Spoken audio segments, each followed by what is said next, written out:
3 particles के लिए मैं ये जो आपके प्रोडक्ट फॉर्म बताए हैं ये ओपन नहीं करने का, आप इस पार्ट से हिट करेंगे तो ये नोटेशन का मीनिंग प्रोडक्ट में क्या होगा वो रिलेट हो जाएगा।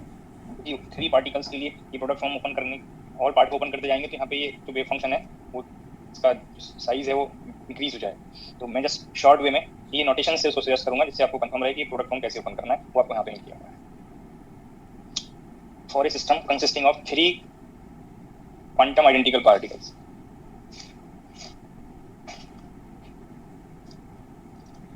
consisting of 3 quantum identical particles.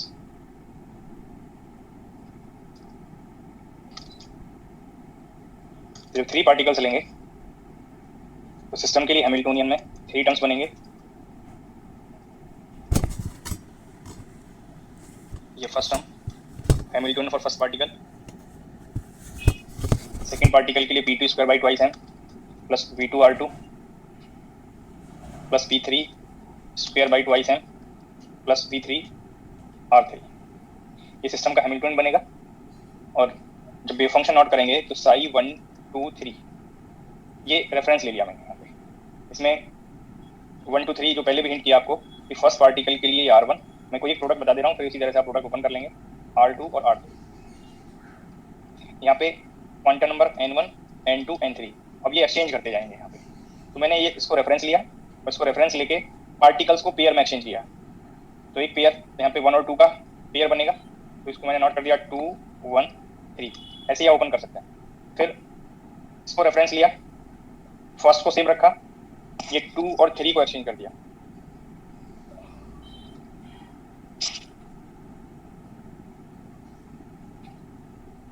Next इससे रेफरेंस लेते जाएंगे, क्या पॉसिबिलिटीज बनेगी वो चेक करते जाएंगे।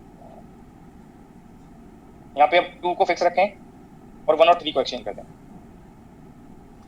ये 3 पार्ट वेव फंक्शंस के लिए इस वेव फंक्शन के रेफरेंस में मैंने 1 पेयर चेंज किया है। अब इस पार्ट को फिर से और यहाँ पे रेफरेंस लें, इन दोनों को चेंज कर दें तो यहाँ पे बनेगा 2 1 और फिर 1 और 3 को भी एक्सचेंज कर दें। इट मींस इस वाले पार्ट में फिर एक बार और ये पेयर 1 और 3 का पेयर एक्सचेंज कर दें तो वेव फंक्शन बनेगा 2 3 1।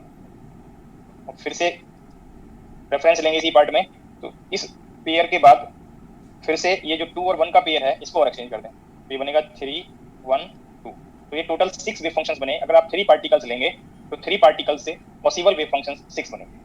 और दीज 6 वेव फंक्शन में आपको क्या प्रोडक्ट पार्ट बनेगा वो हिंट किया हुआ है।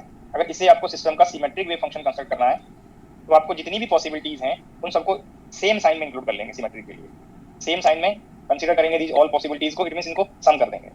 तो साई 1 2 3 प्लस साई, देखो यहाँ पे मैंने अभी बताया कि 1 पेयर था, दीज पार्ट में 1 पेयर में चेंज किया इसके रेफरेंस में, और यहाँ पे दीज 2 पार्ट में इसके रेफरेंस में 2 पेयर में चेंज किया है।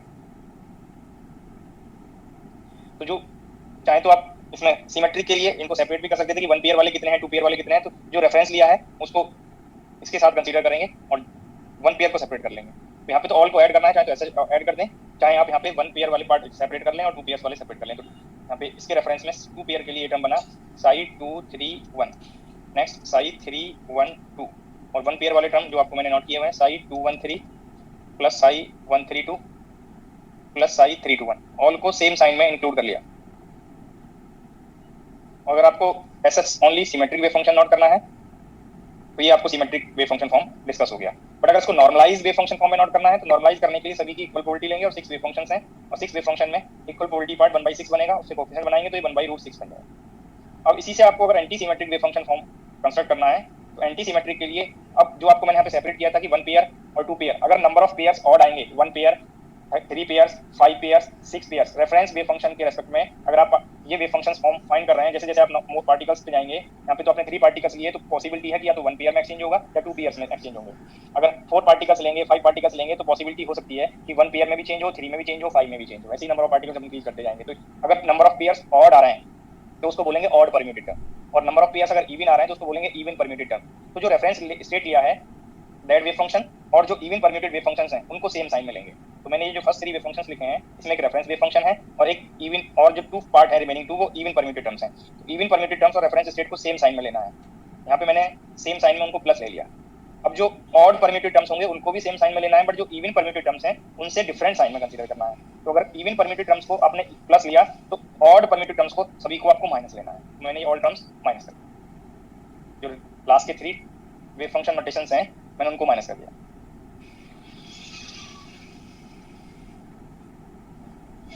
और नॉर्मलाइज करने के लिए 1/√6 इंक्लूड कर दिया। तो ये anti symmetric wave function form है और ये सिमेट्रिक वेव फंक्शन है। तो कैसे कंस्ट्रक्ट करना है वो मैंने आपको ये हिंट कर दिया। अगर किसी को कोई डाउट है तो आप एक बार यहाँ पे फिर से डिस्कस कर सकते हैं। सर हाँ जी सर, ये पेयर वाला पेयर कैसे लिख रहे हैं, ये तो फिर से एक्सप्लेन कर दीजिएगा। ये कोई भी नोटेशन जो यहाँ पे मैं आपको सजेस्ट कर दूं, ये 6 पॉसिबिलिटीज बनी, इनमें से कोई भी पार्ट को आप एक रेफरेंस स्टेट ले सकते थे। मैंने ये रेफरेंस लिया हुआ है क्योंकि जब तक रेफरेंस नहीं यहाँ पे कंसीडर करेंगे तो आपके अकॉर्डिंग जो मैंने 1 पेयर लिखा हो सकता है वो 2 पेयर में बन जाए, बट मैंने इसको रेफरेंस लिया और रेफरेंस लेके आप चेक करिए, ये मुझे वेव फंक्शन नोट करना है। इसके आर्गुमेंट में है 2 1 3, तो 2 1 3 में आप चेक करिए, ये 3 तो पार्टिकल का जो नंबर था वो फिक्स हो गया, तो 1 और 2 पार्टिकल, फर्स्ट और सेकंड पार्टिकल का जो पेयर बनेगा, मैंने उस पेयर में बोथ पार्टिकल को एक्सचेंज कर दिया। मैं नंबर ऑफ पार्टिकल्स इवन और ऑड नहीं बताया, मैं पेयर का नंबर बताया यहाँ पे। तो कितने पेयर है यहाँ पे, फर्स्ट और सेकंड पार्टिकल का पेयर 1 ही तो है, वो मैंने यहाँ पे लिखा हुआ है। 1 पेयर में एक्सचेंज करेंगे रेफरेंस स्टेट के रेस्पेक्ट में, फर्स्ट और सेकंड पार्टिकल के 1 पेयर में इसको एक्सचेंज करेंगे तो ये स्टेट बन जाएगा। अब नेक्स्ट स्टेट पे आइए, इस स्टेट में फिर से इसी रेफरेंस स्टेट पे जाना है। मैंने फर्स्ट पार्टिकल को फिक्स कर दिया, सेकंड और थर्ड पार्टिकल का जो पेयर बना उसमें पार्टिकल को एक्सचेंज कर दिए। अब चेक करिए, जहाँ पे सेकंड पार्टिकल था वहाँ थर्ड हो गया और जहाँ पे थर्ड था वहाँ सेकंड हो गया, बट अभी भी यहाँ पे एक ही पेयर तो यूज किया है सेकंड और थर्ड पार्टिकल का, यहाँ पे मैंने फिर से 1 पेयर के लिए कर दिया। ऐसे ही इस स्टेट पे आइए, यहाँ पे मैंने इस सेकंड पार्टिकल को फिक्स किया है, फर्स्ट और थर्ड पार्टिकल के 1 पेयर में इसको एक्सचेंज किया है। तो ये 3 स्टेट्स कॉरस्पॉन्डिंग आपने जो पेयर कंसीडर किए वो 1 पेयर कंसीडर, बट इसी रेफरेंस स्टेट को फिर से कंसीडर करें और दीज 2 स्टेट्स को आप फाइंड करिए तो आप 2 पेयर्स में चेंज कर रहे हैं। आप चेक कर सकते हैं, एक तो आपने इस स्टेट के लिए 2 3 1 के लिए 2 3 1 के लिए दीज को एक्सचेंज किया 1 और 2 को, तो यहाँ पे बना साई 2 1 3। अब फिर से इस पेयर को एक्सचेंज कर दीजिए 1 और 3 को, तो 2 3 1 बन गया। तो आपने 2 पेयर्स में एक्सचेंज किया, एक तो 1 और 2 का और एक 1 और 3 का, 2 पेयर्स बन रहे हैं। ऐसे ही आपके लास्ट वेव फंक्शन के लिए 2 पेयर्स बन रहे हैं। तो जब पेयर का नंबर, पार्टिकल के नंबर की बात नहीं कर रहा मैं, जब पेयर का नंबर ऑड आएगा, जैसे यहाँ 1 है, नेक्स्ट जब आप 100 पार्टिकल्स लेंगे या 30 पार्टिकल्स लेंगे तो पेयर्स का नंबर इवन भी बन सकता है और ऑड भी बन सकता है। तो 1 भी बन सकता है, 3 बन सकता है, 5 बन सकता है, 7 बन सकता है। तो अगर नंबर ऑफ पेयर्स ऑड होंगे तो उनको उन वेव फंक्शंस को बोलेंगे ऑड परम्यूटेड वेव फंक्शंस, और जिनमें पेयर का नंबर इवन होगा उनको बोलेंगे इवन परम्यूटेड वेव फंक्शंस। तो आपको रेफरेंस स्टेट और इवन परम्यूटेड वेव फंक्शंस जब एंटी सिमेट्रिक वेव फंक्शन बनाएंगे, सिमेट्रिक के लिए कोई आपको केयर नहीं करना है, सारे टर्म सेम साइन में लेना है, तो इवन और ऑड परम्यूटेड टर्म्स यहाँ पे सेलेक्ट करने की जरूरत नहीं है, बट मैंने आपको पहले बता दिया, फिर दोनों पार्ट एक साथ मार्क कर दिए। तो एंटी सिमेट्रिक वेव फंक्शंस के लिए आपको ये जरूर पता होना चाहिए कि इवन परम्यूटेड वेव फंक्शंस क्या है और ऑड परम्यूटेड वेव फंक्शंस क्या है। रीजन क्या है कि जो ऑड परम्यूटेड वेव फंक्शंस होंगे उनमें 1 पेयर में एक्सचेंज होने से साइन चेंज हो जाएगा, तो जिससे आपको एंटी सिमेट्रिक करेक्टर आएगा। अगर 2 पेयर्स में चेंज करेंगे तो ये अनचेंज रहेंगे। तो ये इवन परम्यूटेड टर्म्स एक साथ नोट कर दिए सेम साइन में, ऑड परम्यूटेड टर्म्स बीच का साइन तो सेम है बट इवन परम्यूटेड से डिफरेंट है। तो एंटी सिमेट्रिक के लिए आपको जरूर सेपरेट करना पड़ेगा कि इवन परम्यूटेड वेव फंक्शन और odd permuted wave functions form क्या है, जिससे वो डिफरेंट साइन में आप नोट कर पाएं। देखो, अगर ये 1/√6 फैक्टर आप नहीं भी इंक्लूड करते तब भी जो ब्रैकेट में मैंने वेव फंक्शंस लिखे हैं वो सिमेट्रिक और एंटी सिमेट्रिक कंडीशन फॉलो करेंगे, बट आपको कई बार नॉर्मलाइज वेव फंक्शन पूछा जाएगा तो ये नॉर्मलाइजेशन फैक्टर आपको करेक्टली यूज करना है। मैंने इक्वल प्रोबेबिलिटी के केस में ये आपको नॉर्मलाइजेशन कांस्टेंट डिस्कस कर दिया है।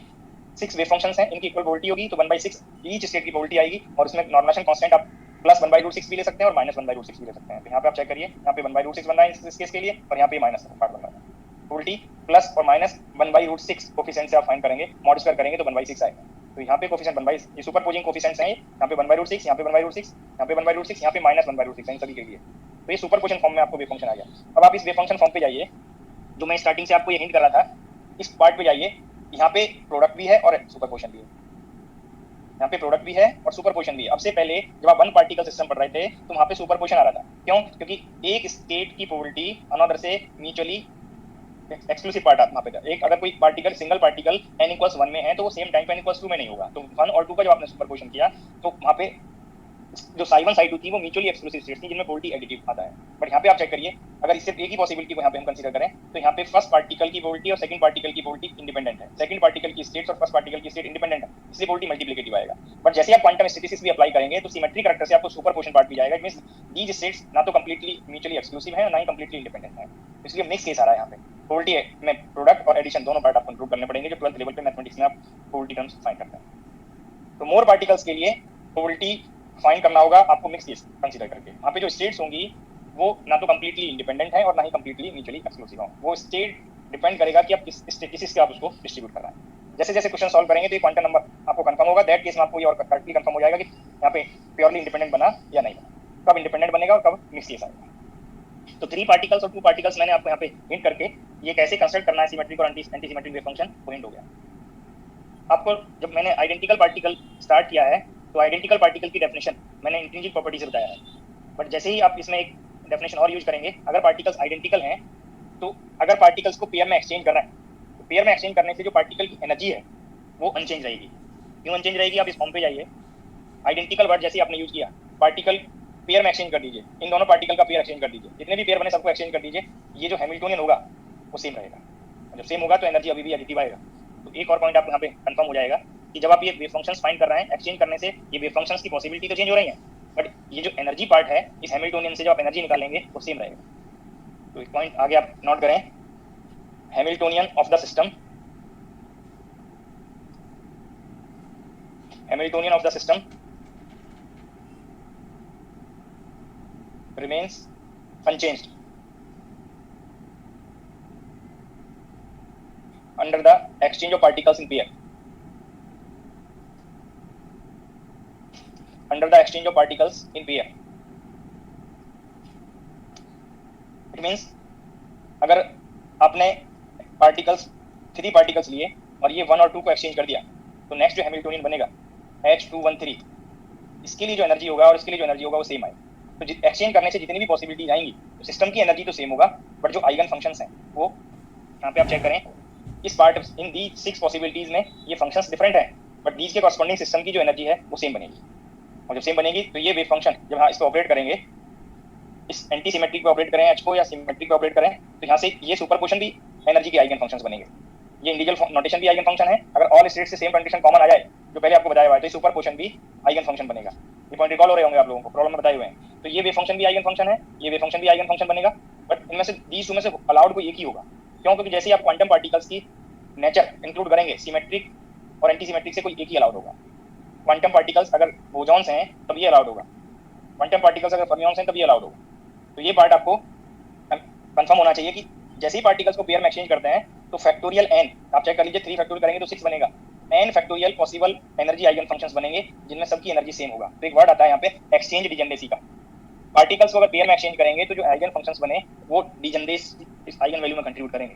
तो हैमिल्टोनियन अनचेंज रहेगा, इससे आपको पता रहेगा कि सिस्टम की एनर्जी सेम बनेगी। For a system of capital N identical quantum particles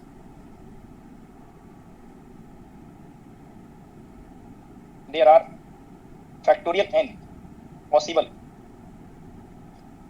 wave functions, possible energy eigen functions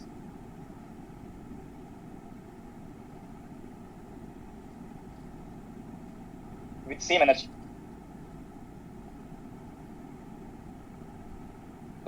इतने पॉसिबल वेव फंक्शंस हैं सेम एनर्जी के लिए। और यहाँ पे एक वर्ड और यूज कर लेंगे, linearly independent.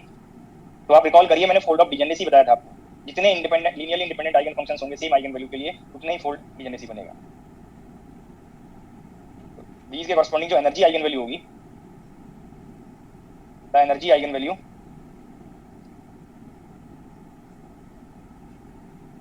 will be factorial n fold degenerate, and this degeneracy is known as exchange degeneracy।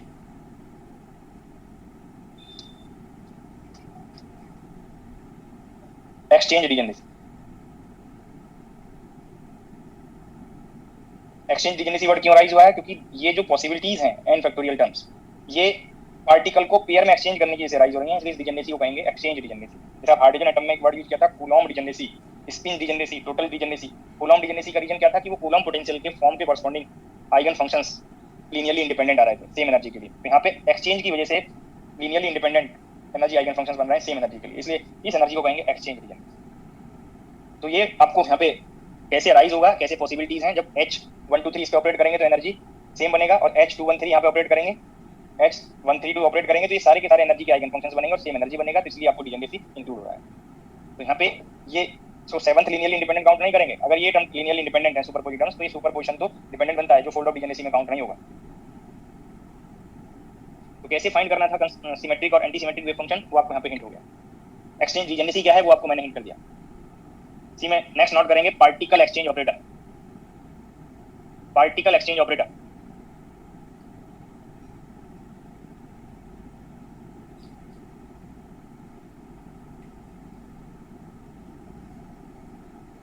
particle exchange operator, the operator that exchange the particles in a pair is called particle exchange operator.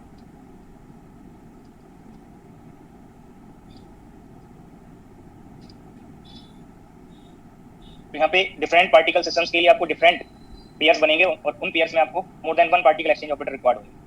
अगर आप ith और jth particle को exchange करना चाह रहे हैं तो operator notation pij आप यूज कर सकते हैं, जो वेव फंक्शन में या पार्टिकल्स पोजीशन और जो भी कोऑर्डिनेट्स वहाँ पे आ रहे होंगे वो ऑल कोऑर्डिनेट्स वो एक्सचेंज करेंगे। मैंने यहाँ पे ओनली पोजीशन कोऑर्डिनेट शो किए हैं, चाहे तो आप स्पिन कोऑर्डिनेट भी यूज कर सकते थे।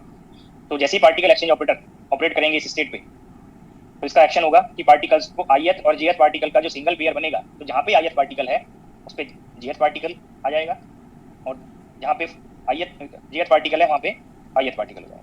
तो आप चेक करिए इस आर्गुमेंट में कॉमा के लेफ्ट में मैंने पहले ith पार्टिकल के कोऑर्डिनेट लिखे हैं, फिर jth पार्टिकल के कोऑर्डिनेट लिखे हैं। पेयर में जब एक्सचेंज कर देंगे तो कॉमा के लेफ्ट में मैंने jth पार्टिकल और राइट में ith पार्टिकल के कोऑर्डिनेट नोट कर दिए। पॉसिबिलिटी ये हो सकती है, सपोज यहाँ पे इस ओरिजिन के रेस्पेक्ट में ये ith पार्टिकल है पहले और ये jth पार्टिकल है, तो इसका पोजीशन कोऑर्डिनेट ri और इसका पोजीशन कोऑर्डिनेट rj,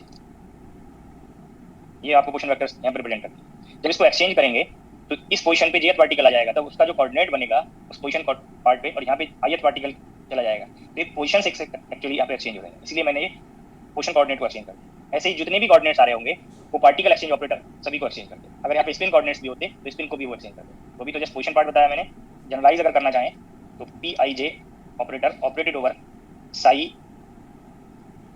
ये फर्स्ट पार्ट ith पार्टिकल के लिए पोजीशन कोऑर्डिनेट और स्पिन कोऑर्डिनेट को मैंने ऐसा ही rj sj।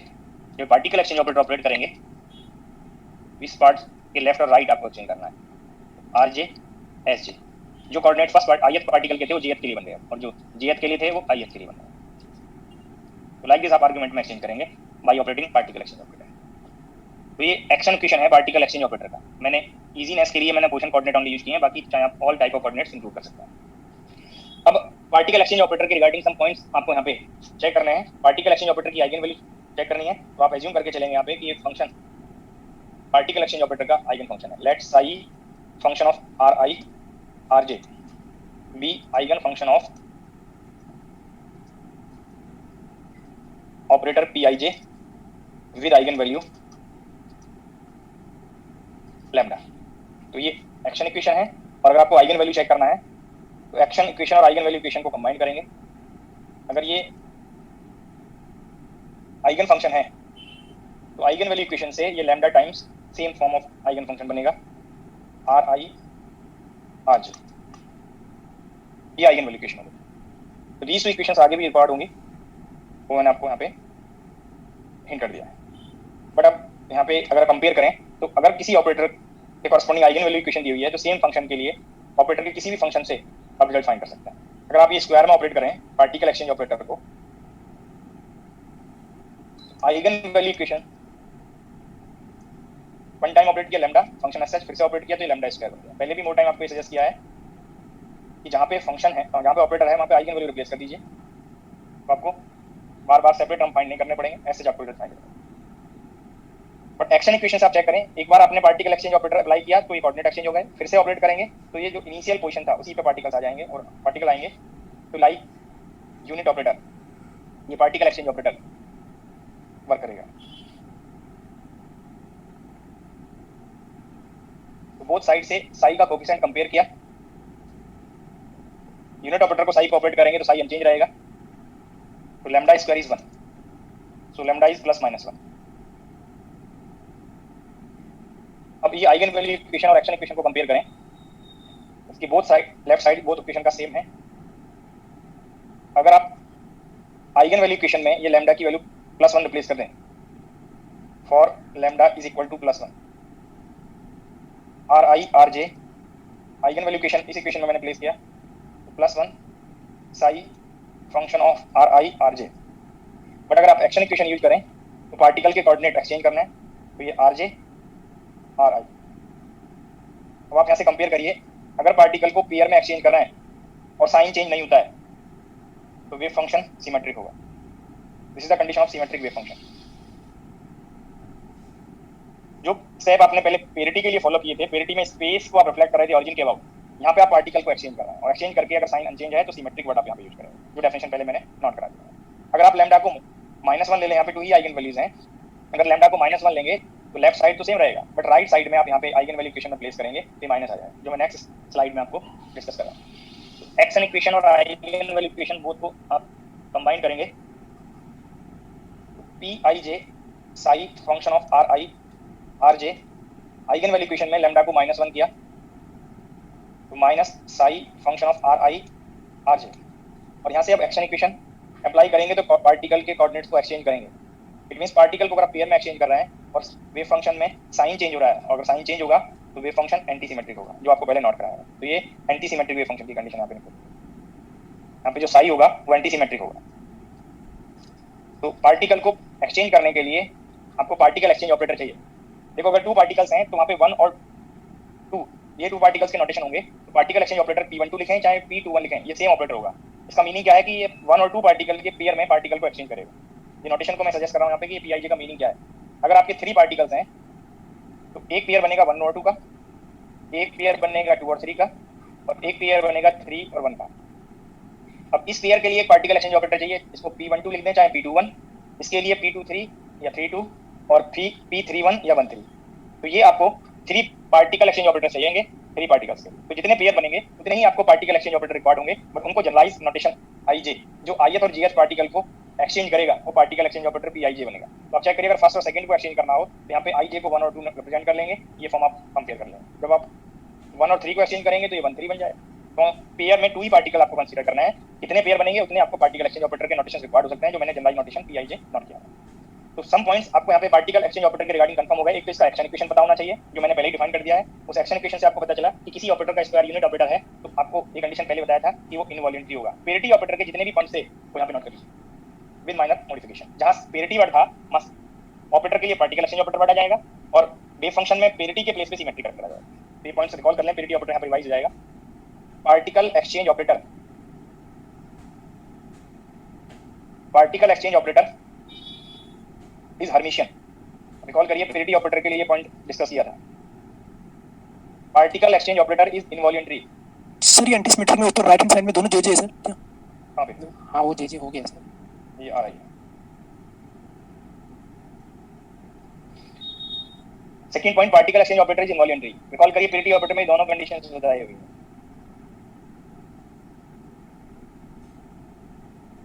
Eigen functions, eigen value पे पहले पॉइंट नोट करें। The eigenvalues of particle exchange operator, the eigenvalues of particle exchange operator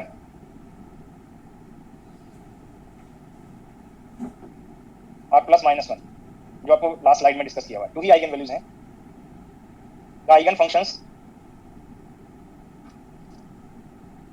of particle exchange operator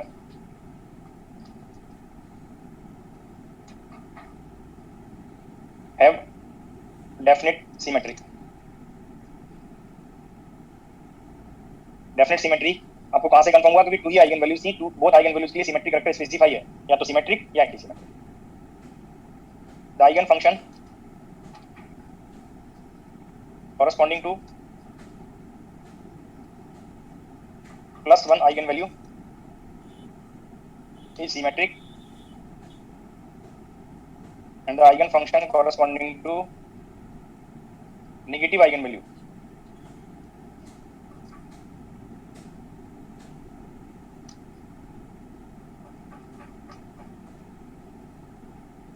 is anti-symmetric। कैसे सिमेट्रिक एंटी सिमेट्रिक आपको confirm हो गया। तो अभी जो ये सारे पॉइंट्स मैं डिस्कस कर रहा था वो क्वांटम आइडेंटिकल पार्टिकल्स के लिए, इस पार्ट के लिए डिस्कस कर रहा था।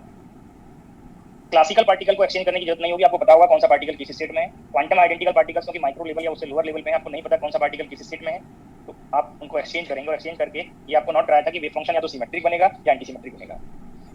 बोजॉन अगर कंस्टिट्यूएंट्स हैं तो ये सिमेट्रिक बनेगा, अगर फर्मियन कंस्टिट्यूएंट्स हैं तो ये एंटी सिमेट्रिक बनेगा। तो क्यों ये सिमेट्रिक और एंटी सिमेट्रिक होंगे वो आपको पार्टिकल एक्सचेंज ऑपरेटर से कंफर्म हो रहे हैं। जब पार्टिकल्स को आप देख नहीं सकते तो एक्सचेंज करने के लिए आप क्वांटम मैकेनिक्स में ऑपरेटर की रिक्वायरमेंट होगी, और उस ऑपरेटर के लिए आइगन फंक्शन की 2 ही पॉसिबिलिटीज हैं, या तो सिमेट्रिक बनेगा या एंटी सिमेट्रिक बनेगा। और इसी से आपको पता चलेगा अगर पोटेंशियल लाइक दिस है कि सिस्टम नॉन इंटरेक्टिंग हो, नॉन इंटरेक्टिंग पार्टिकल्स हो, तो जो पार्टिकल एक्सचेंज ऑपरेटर है पीआईजे वो हैमिल्टोनियन से कॉम्यूट करेगा।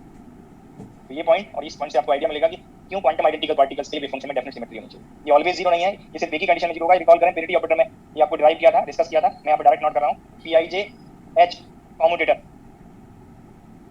Is equal to zero if potential is symmetric under the exchange of particles in pair। Always नहीं है, सिर्फ कंडीशन में होगा। अगर आप पेयर ले रहे हैं आई जे पार्टिकल्स का और V R I R J note कर रहे हैं, अगर इसको एक्सचेंज करें और पोटेंशियल में साइन या पोटेंशियल वैल्यू अनचेंज रहे, जब अनचेंज होगा तो ये सिमेट्रिक बनेगा। ये सिमेट्री की कंडीशन बताइए, एक्सचेंज करेंगे और वैल्यू चेंज ना हो तो पोटेंशियल अनचेंज होगा, ये सिमेट्रिक हो गया पार्टिकल को एक्सचेंज करके, तब ये हैमिल्टोनियन से कॉम्यूट कर जाएगा। और कॉम्यूट करेगा तो जो एनर्जी आइगन फंक्शंस होंगे, अगर 2 ऑपरेटर्स कॉम्यूट करते हैं तो साइमल्टेनियस आइगन फंक्शन का कंसेप्ट आपको बताया, तो जो आइगन फंक्शन एच के आइगन फंक्शन है वो पेरिटी ऑपरेटर, इसके पार्टिकल एक्सचेंज ऑपरेटर के भी आइगन फंक्शंस बनेंगे। और यहाँ पे पार्टिकल एक्सचेंज ऑपरेटर की सिमेट्रिक वेक्टर पे रेसिशन है, तो वो रेसिशन ऑटोमेटिकली हैमिल्टोनियन के आइगन फंक्शन पे भी आ जाएगा, एनर्जी आइगन फंक्शन पे भी आएगा। और ये condition symmetric vector of potential non interacting particles के लिए ऑलवेज एप्लीकेबल होता है। अगर आपको कहीं पे पोटेंशियल फॉर्म लिखा है v1r1 प्लस v2r2, अगर आप ये एक्सचेंज करेंगे पार्टिकल्स को तो ये वैल्यू सेम आ जाएंगी, और जब सेम होंगी तो नॉन इंटरेक्टिंग पार्टिकल्स के लिए ये कंडीशन ऑटोमेटिकली फुलफिल होगा। जब फुलफिल होगा तो नॉन इंटरेक्टिंग केस में ही आपको मैंने ये बताया है, quantum non interacting identical particles के आपको ये बताया कि एनर्जी आइगन फंक्शंस की definite symmetry, total wave function symmetric बनेगा anti symmetric. Energy eigen functions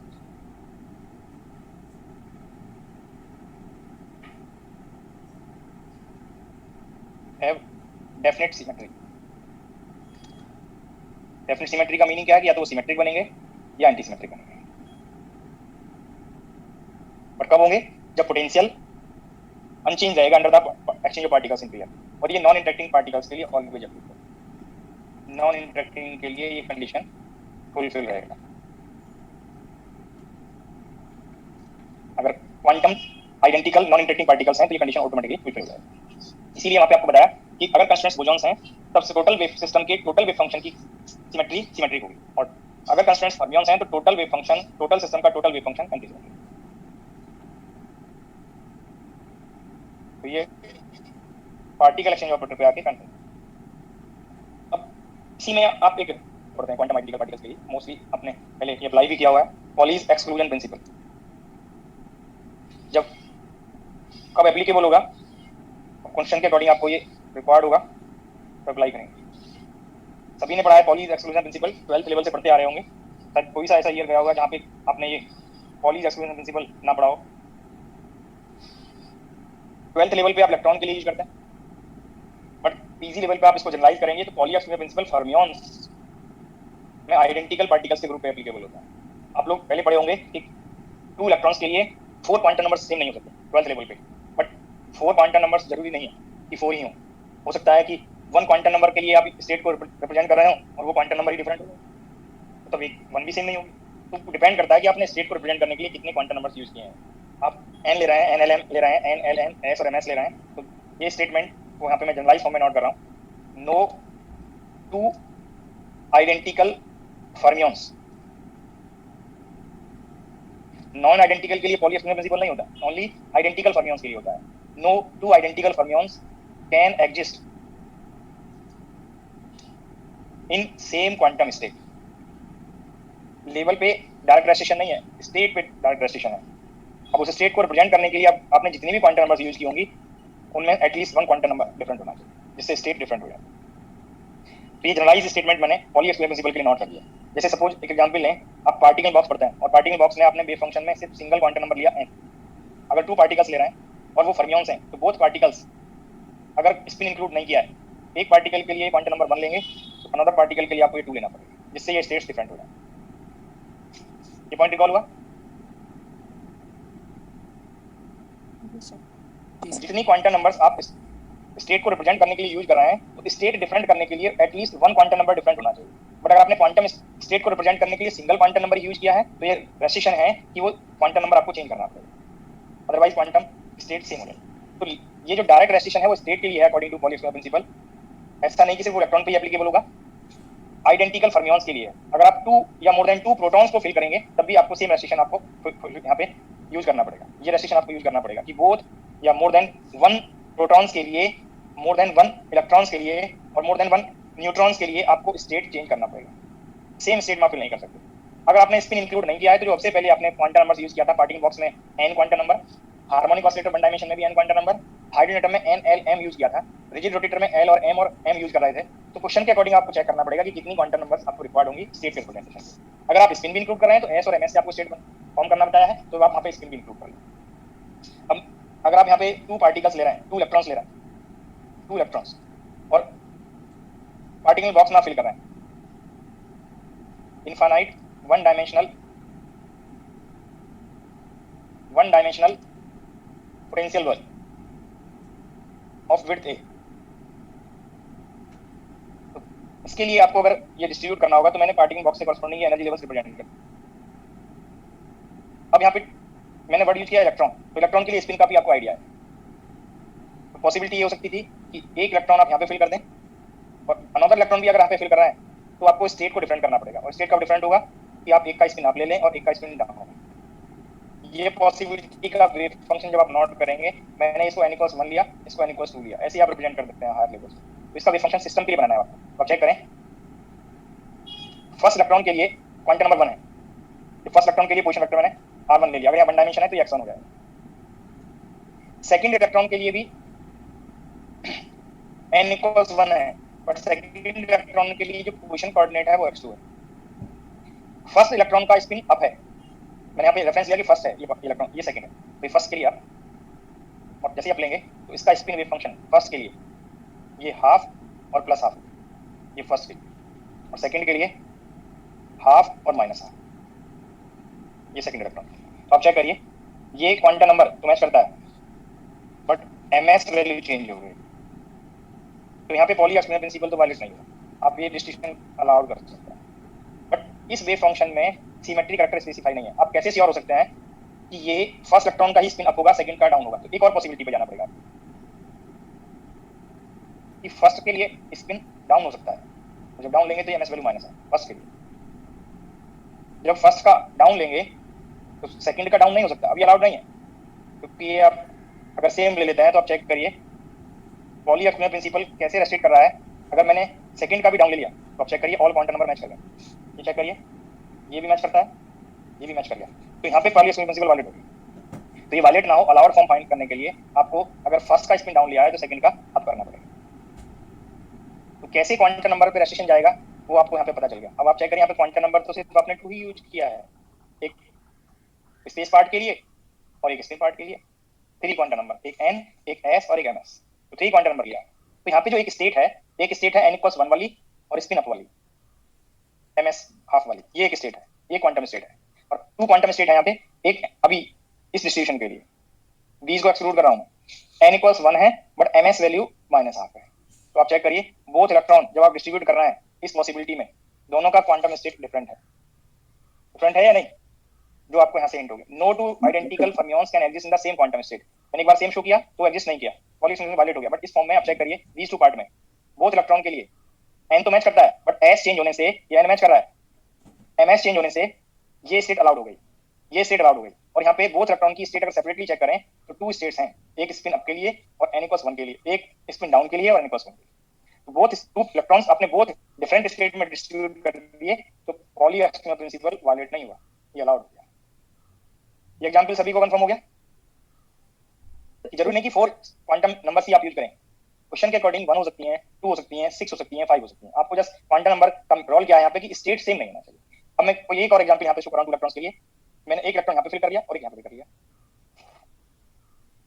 तो एक स्टेट अब यहाँ पे डिफरेंट स्टेट्स हैं। एक स्टेट तो है n=1 की और स्पिन 1 की, n=1 की स्पिन डाउन की, n=2 की स्पिन 1 की और n=2 की स्पिन डाउन की। ये 4 स्टेट्स बनी है यहाँ पे। अब बोथ इलेक्ट्रॉन्स के लिए सेम स्टेट नहीं आनी चाहिए, लाइक दिस आप डिस्ट्रीब्यूशन करेंगे। तो पहले आप यहाँ पे, मैंने स्पिन शो नहीं किया, मैं n की वैल्यू को शो कर रहा हूँ यहाँ पे, psi1 और x1 और psi2 x2। आप चेक करिए क्वांटम नंबर डिफरेंट हो गई। तो डिफरेंट होने को रेस्ट्रिक्ट नहीं करता पॉली एक्सक्लूजन प्रिंसिपल, सेम होने को रेस्ट्रिक्ट करता है कि ऑल क्वांटम नंबर सेम नहीं होने चाहिए। ऑल क्वांटम नंबर डिफरेंट हो सकती है बट सेम नहीं होनी चाहिए। अब आप यहाँ पे चेक करिए, अगर n को डिफरेंट कर दिया तो स्पिन सेम हो सकता है, दोनों का स्पिन ये अलाउड हो गया। अब चेक करिए, मैंने फर्स्ट के लिए स्पिन अप लिया और सेकंड के लिए डाउन लिया, तो स्टेट चेंज हो गई या नहीं हो गई? बोथ इलेक्ट्रॉन की स्टेट डिफरेंट है, आप चेक करिए।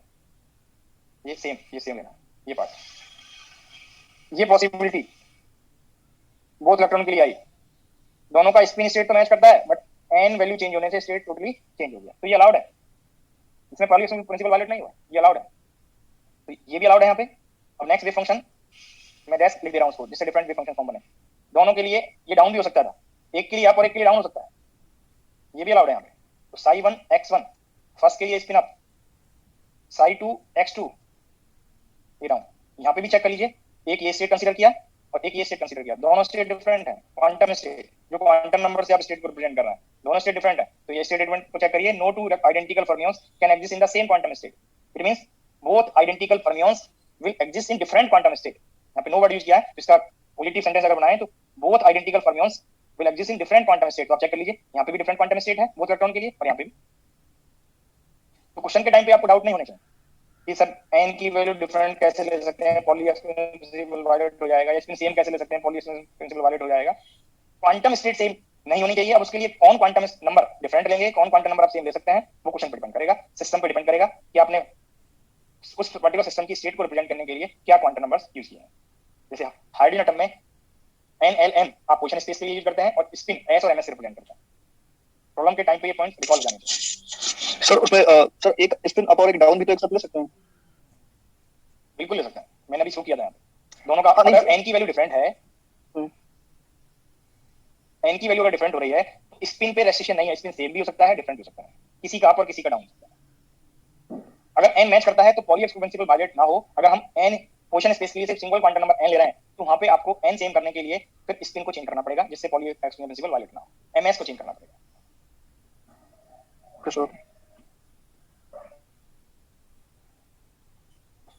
ये स्टेटमेंट यहाँ पे नोट कर लेंगे। जो पार्टिकल को डिस्ट्रीब्यूट करेंगे,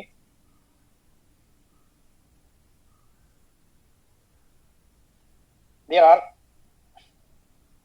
maximum one fermion out of, statement को लाइक दिस लिखें, फॉर ए सिस्टम ऑफ, तब आगे ये पॉइंट्स नोट कर लेंगे। For a system of capital N identical fermions. Question में फर्मियंस वर्ड यूज होगा, तो ये पॉइंट से आप डिस्ट्रीब्यूशन करेंगे। There are maximum one particle in each in a quantum state. There are maximum one particle in a quantum state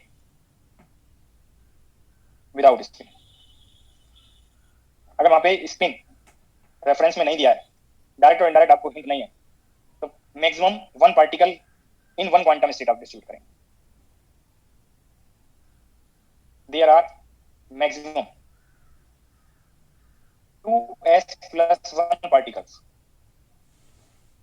अगर spin mention किया हुआ है तो 2s+1 से आप पार्टिकल का डिस्ट्रीब्यूशन लेंगे। जैसे इलेक्ट्रॉन थे तो जब n वैल्यू सेम किया तो 2s+1 से 2 × हाफ +1 2 पार्टिकल्स आए। अपोजिट स्पिन के जितनी ms वैल्यूज होंगी, ms की डिफरेंट वैल्यूज होंगी, उतने पार्टिकल आप विद डिफरेंट ms n=1 में फिल कर सकते हैं, सेम n के लिए फिल कर सकते हैं। तो ऐसे यहाँ पे आपको मीनिंग है ms की कितनी वैल्यूज होंगी 2s+1, तो 2s+1 पार्टिकल्स आप कैसे डिस्ट्रीब्यूट करेंगे, ईच पार्टिकल को डिफरेंट ms आपको रिप्रेजेंट करना पड़ेगा।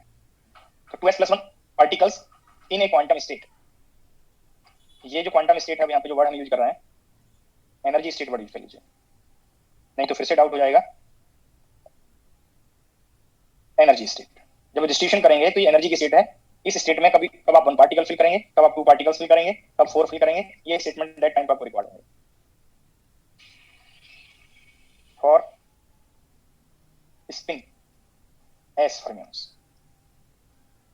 जब स्पिन मेंशन नहीं है तो ये आप रूल अप्लाई करेंगे, जब स्पिन गिवन होगा तो ये रूल अप्लाई करेंगे। बट ये फर्मियन के लिए मैंने कर दिया। बोजॉन पे और क्लासिकल पार्टिकल पे कोई रेस्ट्रिक्शन नहीं होती। एनी नंबर ऑफ बोजॉन्स आप सिंगल स्टेट में फिल कर सकते हैं। Any number of classical identical और नॉन आइडेंटिकल पार्टिकल्स आप सेम स्टेट में फिल कर सकते हैं। और ये भी जो रेस्ट्रिक्शन है वो आइडेंटिकल फर्मियंस के लिए, सिर्फ जो रेस्ट्रिक्शन है फिल करने पे वो आइडेंटिकल फर्मियंस के लिए है। फर्मियंस है बट आइडेंटिकल नहीं है तब भी कोई रेस्ट्रिक्शन नहीं है। अदर देन फर्मियंस कोई रेस्ट्रिक्शन नहीं। अब स्पिन वेव फंक्शंस कैसे फाइंड करेंगे?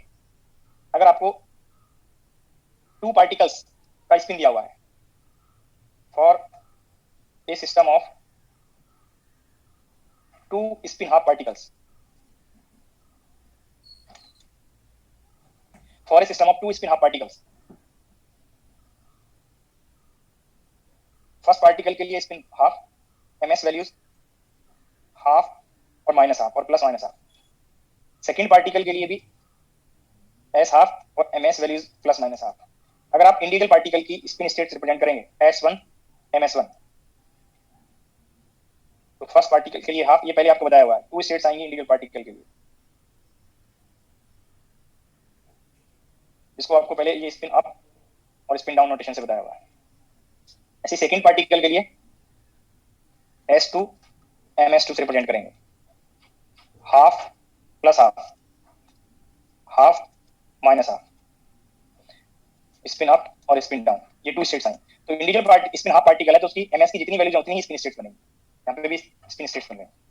अब टोटल स्पिन स्टेट सिस्टम के लिए कितनी बनेंगी यहाँ पे आप नोट कर लेंगे। एक पॉइंट और, there are maximum 2s plus 1 power n spin states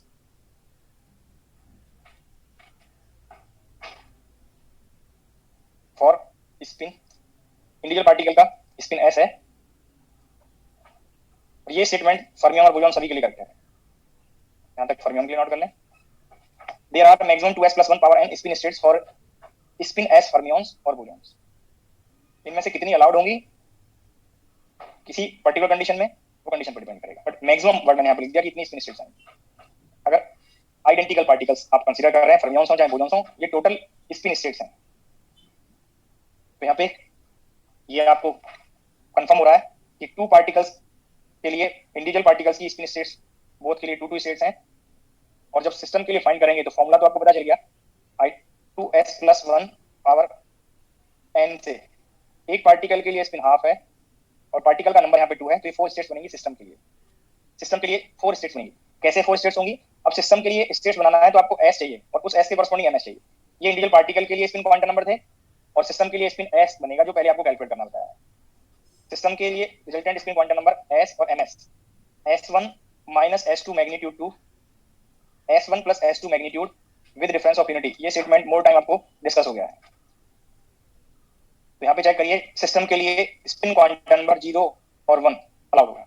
ms की values minus s2 plus s with difference of unity आप वैल्यूज फाइंड करेंगे तो s1 के लिए ms की 3 वैल्यूज बनेंगी, एक +1, एक 0 और एक -1, और s0 के लिए ms की सिंगल वैल्यू है 0। अब यहाँ से हम सिस्टम की स्टेट्स बनाएंगे, spin states of the system for 2 spin half particles. तो आप s और ms से सिस्टम की स्टेट को रिप्रेजेंट करेंगे। तो आप चेक कर सकते हैं, एक स्टेट तो बनी 1 के लिए 1 + 1, एक 1 -1 और एक 1 0, और ये तो बनी स्पिन 1 के लिए, और एक बनेगी 0 0, ये स्पिन 0 के लिए। तो आप ये कंपेयर करिए, टोटल 4 स्टेट्स हैं। ये आप काउंट करें तो सिस्टम की 4 स्टेट्स हैं जो आपको इस एक्सप्रेशन से बता दिया, जो आप लास्ट स्लाइड में जो नंबर ये एक्सप्रेशन बताया है इसे आप फाइंड कर सकते हैं। अब इनके रिप्रेजेंटेशन क्या होंगे, इन नोटेशंस में कैसे इसको रिप्रेजेंट करेंगे, मैं यहाँ पे आपको सजेस्ट कर रहा हूँ। मैंने ये रेफरेंस लिया, एक पार्टिकल के लिए स्पिन इस डायरेक्शन में है, अनदर के लिए भी इसी डायरेक्शन में है। दोनों के स्पिन वेक्टर अगर आपको ऐड करना है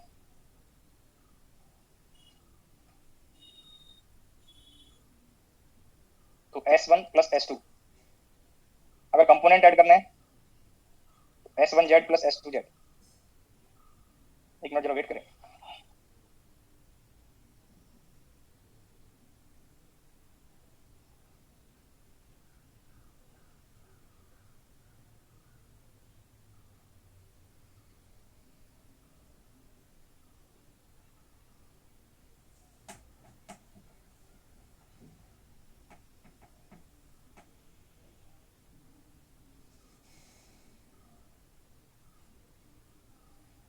तो ये आपको वेक्टर स्पिन वेक्टर का सम है टू पार्टिकल्स के लिए, और ये जेड कंपोनेंट का है। अब आप ये कंपेयर करें, स्पिन 1 यहाँ पे मेंशन किया हुआ है और ये स्पिन 0 है। अगर two vectors exactly anti parallel हो जाएं तो बोथ पार्टिकल के जो मैग्नीट्यूड होंगे वो सेम होंगे, बट डायरेक्शन चेंज होने से जब रिजल्टेंट वेक्टर फाइंड करते हैं, आप मैथमेटिक्स में वेक्टर फाइंड किए होंगे, इससे रिजल्टेंट जो फाइंड करेंगे तो s1 square plus s2 square plus twice s1 dot s2 करता है, तो ये डिफरेंस बन जाएगा, और डिफरेंस बनने से मैग्नीट्यूड के डिफरेंस से इस वेक्टर का रिजल्टेंट मैग्नीट्यूड 0 बनेगा। तो आपको ये पार्ट डिफरेंस के लिए बनेगा। अभी मैं s की बात कर रहा हूँ। अब अगर दोनों वेक्टर पैरेलल हो जाएं तो पैरेलल होने से दोनों के मैग्नीट्यूड का सम बन जाएगा, और सम बनेगा तो आप चेक करिए, यहाँ पे 2 ही पॉसिबिलिटीज थी जो मैंने पहले भी सजेस्ट किया है। ये s1 प्लस s2 पैरेलल को बताता है और s1 minus s2 anti parallel को बताता है। स्पिन हाफ के लिए 2 ही पॉसिबिलिटीज आएंगी। अगर और स्पिन इंक्रीज करते चले जाएं तो पैरेलल से एंटी पैरेलल तक और भी पॉसिबिलिटीज इंक्लूड हो जाएंगी। तो ये पैरेलल के लिए, ये एंटी पैरेलल के लिए। अब इससे कंपोनेंट चेक करें, कंपोनेंट इससे पता चलेगा। अगर यहाँ पे चेक करें तो इस पार्ट से आपको s1 और s2 के सम से डिफरेंस का फॉर्म पता चला। इस पार्ट से इस वेक्टर से आपको रिजल्टेंट स्पिन का आइडिया मिला। अब जो अगर s पता है तो ms आप माइनस s से plus s difference of unity find कर लेते हैं, बट एक और इजी वे है कि इस पार्ट से भी आप फाइंड कर सकते थे। यहाँ से ms h क्रॉस लिखेंगे तो ये m1s और ये m2s। इस पार्ट से साइन इंक्लूड करते हुए आपको सिस्टम की रिजल्टेंट क्वांटम नंबर का आइडिया ms का। तो आप चेक करें यहाँ पे, अगर एक पार्टिकल का स्पिन कंपोनेंट z के अलोंग, तो दोनों वेक्टर्स का ये जो कंपोनेंट है z के अलोंग मिलेगा रिजल्टेंट कंपोनेंट, और ये लेंथ भी चेंज हो गया। तो एक का फैक्टर हाफ था प्लस हाफ, अनदर का भी प्लस हाफ था, बोथ को ऐड किया तो ms वैल्यू +1 बन गया। ये पार्ट बन गया। ये पॉइंट सभी को रिलेट हो पाया नहीं? स्पिन 1 के लिए ms की वैल्यू +1 होने का रीजन क्या है कि जो बोथ पार्टिकल्स हैं उनके स्पिन कंपोनेंट z डायरेक्शन को अगर आपने रेफरेंस लिया तो बोथ पार्टिकल के कंपोनेंट z के पैरेलल है, z एक्सिस के अलोंग है, पॉजिटिव z एक्सिस के अलोंग है। और जब z एक्सिस के अलोंग ले रहे हैं तो प्लस हाफ दोनों को ऐड किया इस एक्सप्रेशन में, तो ms वैल्यू 1 बन गया। तो ये फॉर्म आपको पता चल गया। अब अगर एक का ms प्लस हाफ है और एक का ms माइनस हाफ है, तो इसका रीजन मीनिंग आपको कंफर्म हो गया कि एक वेक्टर z के अलोंग है कंपोनेंट, और अनदर पार्टिकल का कंपोनेंट z के एंटी पैरेलल है, और जब दीज को ऐड करेंगे तो ये 0 बन गया। और यहाँ से आप चेक कर सकते हैं, हाफ और माइनस हाफ ऐड किया तो 0 बन गया। ये पॉसिबिलिटी बन गई। अब नेक्स्ट पॉसिबिलिटी, दोनों को अगर आप डाउन कर दें, दोनों को डाउन करेंगे तो दोनों के लिए ms वैल्यू नेगेटिव आएगा। तो माइनस हाफ और माइनस हाफ इस एक्सप्रेशन में ऐड किया तो -1 बन गया। वो आप चेक कर सकते हैं, ये प्रोजेक्शन का जो शेडो है ये डबल हो गया इंडिविजुअल के शेडो के, और रेफरेंस एक्सिस के एंटी पैरेलल जाएगा, ये डाउन में जा रहा है, तो ये ms वैल्यू -1। अब ये वैल्यू पे आइए 0 0 पे। 0 0 का मीनिंग क्या है कि पहले तो मैंने बताया कि ये s1 के लिए ये दोनों वेक्टर्स पैरेलल बनेंगे, और पैरेलल बनने पे आप यहाँ पे चेक कर सकते हैं क्या पॉसिबिलिटीज है। ms की क्या पॉसिबिलिटीज हैं कि दोनों ms अप हो सकते थे, दोनों ms डाउन हो सकते थे, या दोनों ms एक अप है और एक डाउन है। बट जैसे ही आप स्पिन वेक्टर एंटी पैरेलल लेंगे तो ये स्पिन 0 बनेगा, और इसमें सिर्फ एक ही पॉसिबिलिटी बनेगी कि दोनों ms 0 अपोजिट डायरेक्शन में जाए, एक का प्लस हो एक का माइनस। ये मैग्नीट्यूड पार्ट भी, वेक्टर भी 0 बने और उसका पोजीशन भी, जब किसी वेक्टर का लेंथ 0 है तो उसका पोजीशन का लेंथ भी 0 बनेगा। तो ये पार्ट दैट कंडीशन को शो करता है, वेक्टर भी 0 है उसका पोजीशन भी 0 है। यहाँ पे ये 1 0 क्या बताता है, वेक्टर तो नॉन 0 है बट उसका पोजीशन 0 है। तो ये मैथमेटिकली जो आप पहले वेक्टर्स पढ़ते हैं उनसे कैसे रिलेट करना है वो मैंने आपको यहाँ पर सजेस्ट कर दिया। तो यहाँ से तो आपको स्पिन क्वांटम नंबर पता चलेगा इस वेक्टर से, इस वेक्टर सम से, और यहाँ से आपको ms पता चलेगा इस एक्सप्रेशन से। हमें सिस्टम की स्टेट को पार्टिकल की स्टेट में रिप्रेजेंट करना है। सिस्टम की state in terms of s1 s2 note करेंगे। ये लेफ्ट साइड में सिस्टम के कोऑर्डिनेट्स हैं, और राइट साइड में आपको ये बताया था कि टेंसर प्रोडक्ट कब अलाउड होगा कब फॉरबिडन होगा। ये फर्स्ट पार्टिकल के लिए स्पिन स्टेट और सेकंड पार्टिकल के लिए स्पिन स्टेट, दोनों के स्पिन हिल्बर्ट स्पेस डिफरेंट होंगे, और डिफरेंट स्पेस में कैट वेक्टर का प्रोडक्ट अलाउड हो जाएगा। इस फॉर्म में भी इसको नोट कर सकते हैं, ये टर्म भी नोट कर सकते थे, मीनिंग सेम है। इसी सेम नोटेशन को आगे कोई डाउट ना रहे, जो भी मैंने बताया कि सिंपल नोटेशन के प्रोडक्ट्स में नोट कर सकते हैं, मीनिंग सेम है। ये नोट करें या ये नोट करें, इसी पार्ट को आप लाइक दिस में नोट कर सकते हैं, s1 ms1 ये फर्स्ट पार्टिकल के कोऑर्डिनेट हो गए, s2 ms2 ये रिप्रेजेंटेशन हो सकता है समटाइम। इसी में ये रिप्रेजेंटेशन भी हो सकता है कि पहले बोथ पार्टिकल की स्पिन क्वांटम नंबर नोट कर दें, फिर दोनों के लिए ms नोट कर दें, मीनिंग सेम रहेगा। टू पार्टिकल्स के लिए स्पिन स्टेट को इस नोटेशन में रिप्रेजेंट कर सकता है, इसमें रिप्रेजेंट कर सकता है, इसमें रिप्रेजेंट कर सकता है, इसी में एरो से रिप्रेजेंट कर सकता है एमएस के कॉरस्पॉन्डिंग की स्पिन अप है या स्पिन डाउन। ये जनरलाइज नोटेशंस मैंने आपको हिंट कर दिया। अब यहाँ पे S1 के लिए आपने 3 स्टेट्स नोट किए हैं, 1 और +1। अभी आपको ये हिंट किया फर्स्ट पार्टिकल के लिए और सेकंड पार्टिकल के लिए, दोनों के लिए स्पिन क्वांटम नंबर हाफ है, बट एमएस वैल्यू जब ये +1 लेंगे तो दोनों के लिए +12 आपको यूज करना है।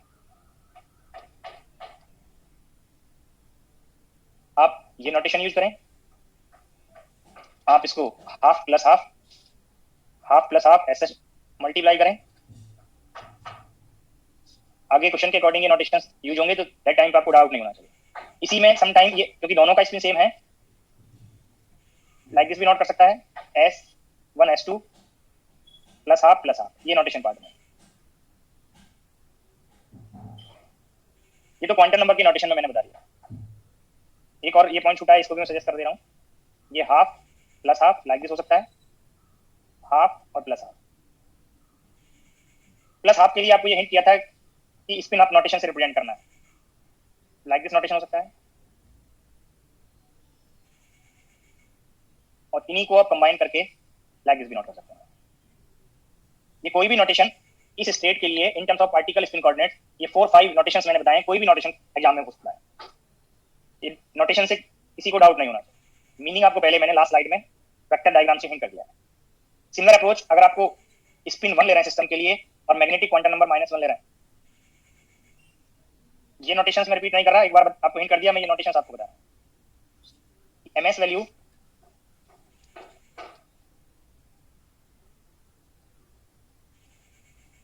प्लस हाफ था पहले, अब ये -हाफ हो सकता है, -हाफ इंक्लूड करेंगे तो बोथ पार्टिकल के स्पिन डाउन होंगे। चाहे इसको सेपरेट नोटेशंस का प्रोडक्ट करें या एक ही कैट नोटेशन में दोनों का product.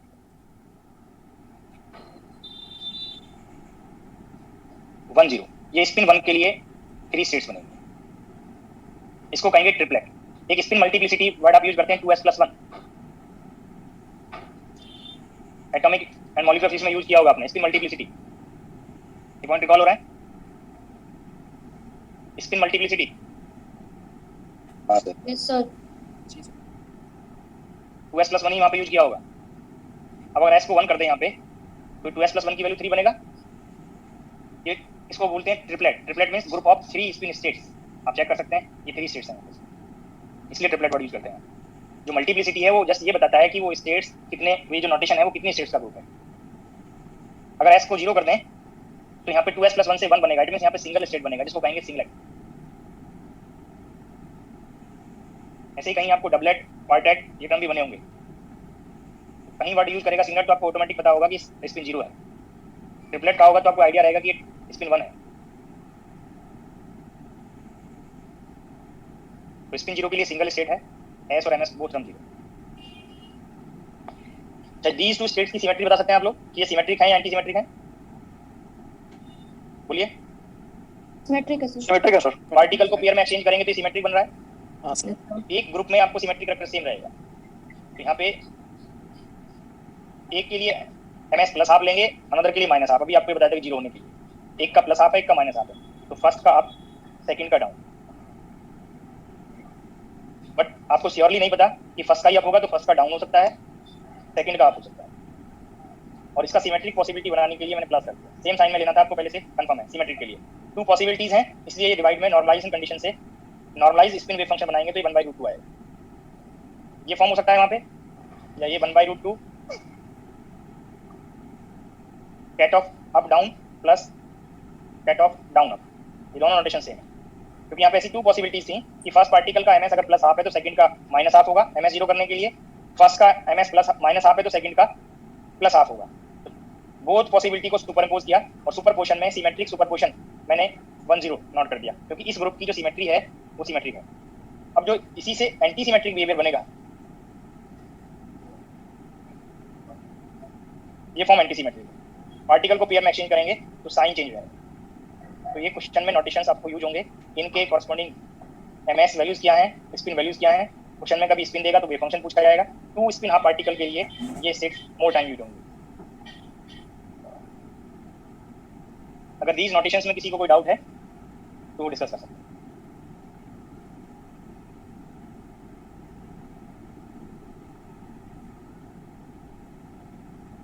Sir singlet state anti symmetric state है ना?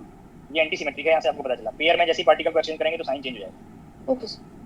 दीज में एक्सचेंज करेंगे तो साइन अनचेंज रहेगा। तो ये सिमेट्रिक है, ये एंटी सिमेट्रिक। मैं ग्रुप को यहाँ पे नोट कर दे रहा हूँ, ये सिमेट्रिक, ये एंटी सिमेट्रिक।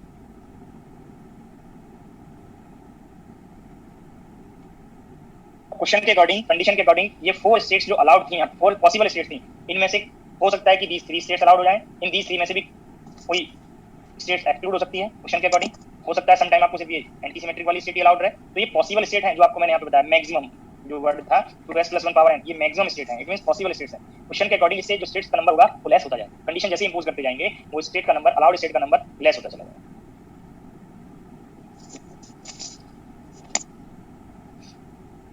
देखो जो पॉइंट्स मैंने नोट कराए हैं, इन्हीं पॉइंट्स को आपने हो सकता है पहले सम स्टैंडर्ड्स को इन पॉइंट्स नोन हो। अगर किसी को अपने मेमोरी बेस्ड आगे प्रॉब्लम में डाउट पूछने हैं तो एक बार जरूर इन पॉइंट्स को क्लियर करेंगे जो मैंने नोट कराए। नहीं तो इसका नोट कराने का, आपको डिस्कस करने का कोई बेनिफिट नहीं होता। आप अपने ओल्ड मेमोरी से डाउट पूछने लगते हैं, क्वेश्चन में भी आप उसी को अप्लाई करते हैं और मिस्टेक हो जाती है।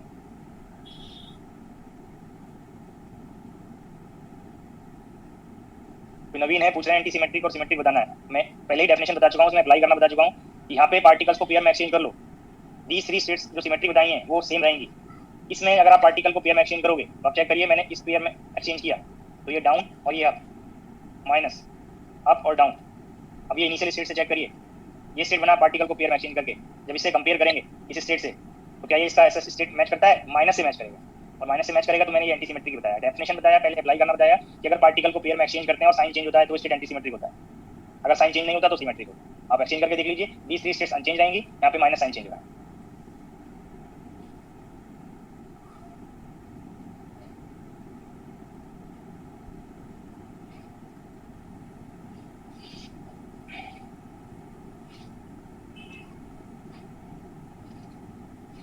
प्रॉब्लम नोट कर लीजिए। Right the symmetry of total wave function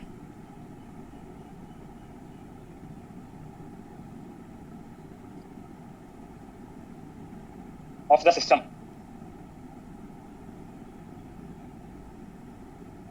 consisting of first system 5 identical fermions, second system 8 identical fermions, third system 10 identical bosons,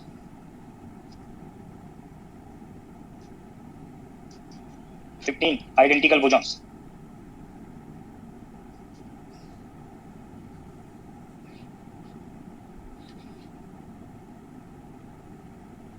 3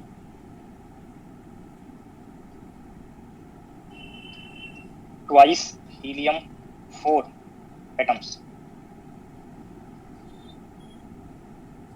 6 twice He3 atoms। मैंने ये 6 सिस्टम्स स्पेसिफाई किए हैं, उनके कंस्ट्रेंट शो कर दिए, उनका नंबर शो कर दिया।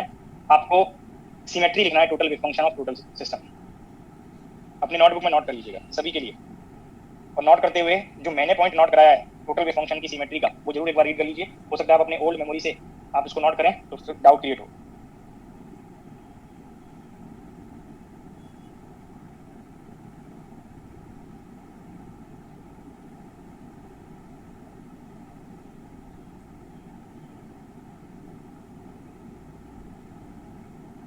सर हाँ जी, सर अभी हमने जो लास्ट में करा है, तो सर आपने बोला था जो फर्मियंस रहेंगे उनके लिए एंटी सिमेट्रिक होगा हमारा टोटल वेव फंक्शन। हाँ जी। तो सर जो अभी हमने लास्ट में अभी S1 और S0 के लिए करा तो उसमें सिमेट्रिक और एंटी सिमेट्रिक के वो आ रहा है, वो जस्ट बिकॉज इसलिए क्योंकि वो स्पिन का ही रिप्रेजेंट कर रहा है, इस वजह से। मैंने वहाँ पे मेंशन किया हुआ है कि इंडिविजुअल पार्ट पे रेस्ट्रिक्शन नहीं है, ये क्वेश्चन के अकॉर्डिंग रेस्ट्रिक्शन बनेगा, टोटल पे रेस्ट्रिक्शन बनेगा। यस सर, ठीक है, ओके सर।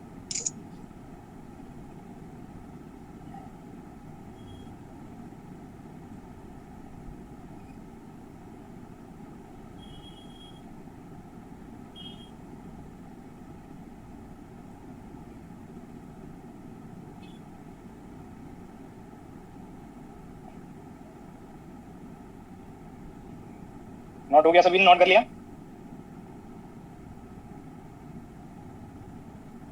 Yes sir.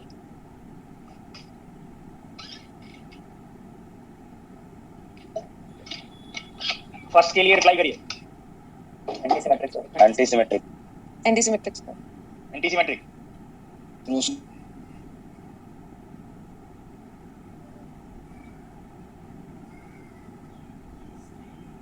ठीक है, ये सॉल्यूशन पार्ट को मैंने यहाँ पे। सेकंड के लिए बताइए। एंटीसिमेट्रिक। इसमें टू रिप्लाई आए, सिमेट्रिक और antisymmetric. Antisymmetric sir. Antisymmetric sir. Antisymmetric. हां किसी ने सिमेट्रिक भी बोला था? नहीं antisymmetric sir. Yes sir symmetric. बोला देखो फिर से किसी ने सिमेट्रिक।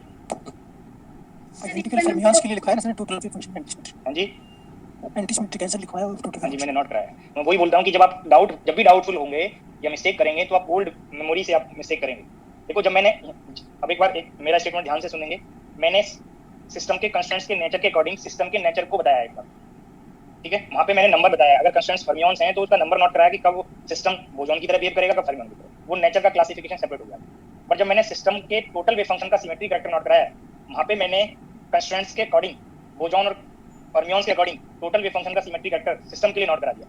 बट वहाँ पे नंबर क्या होगा, ना तो बोसॉन में मैंने नंबर बताया, ना ही फर्मियन में मैंने नंबर बताया। It means total wave function के सिमेट्री कैरेक्टर के लिए कंस्ट्रेंट्स का नेचर इंपॉर्टेंट है, कंस्ट्रेंट्स का नंबर इंपॉर्टेंट है। कंस्ट्रेंट्स का नंबर कुछ भी हो, नेचर सेम आए, सिमेट्री कैरेक्टर वेव फंक्शन का सेम है। ये पॉइंट क्लियर हुआ? जी सर।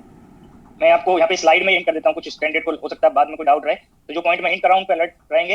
ये मैंने सिमेट्रिक और एंटीसिमेट्रिक वेव फंक्शन का डेफिनेशन बताया है, और ये मैंने बोथ कंस्ट्रेंट्स के अकॉर्डिंग टोटल सिस्टम के टोटल वेव फंक्शन का सिमेट्री कैरेक्टर की कंडीशन बता दिया। चेक करिए, यहाँ पे आइडेंटिकल बोसॉन्स हैं। ये बोसॉन्स वर्ड जो है वो कंस्ट्रेंट्स के लिए है। कितने कंस्ट्रेंट्स हैं वो नंबर यहाँ पे नोट नहीं है। इट मींस रिजल्ट नंबर के कॉरस्पॉन्डिंग अनचेंज रहेगा। Total wave function of system consisting of identical bosons will be symmetric.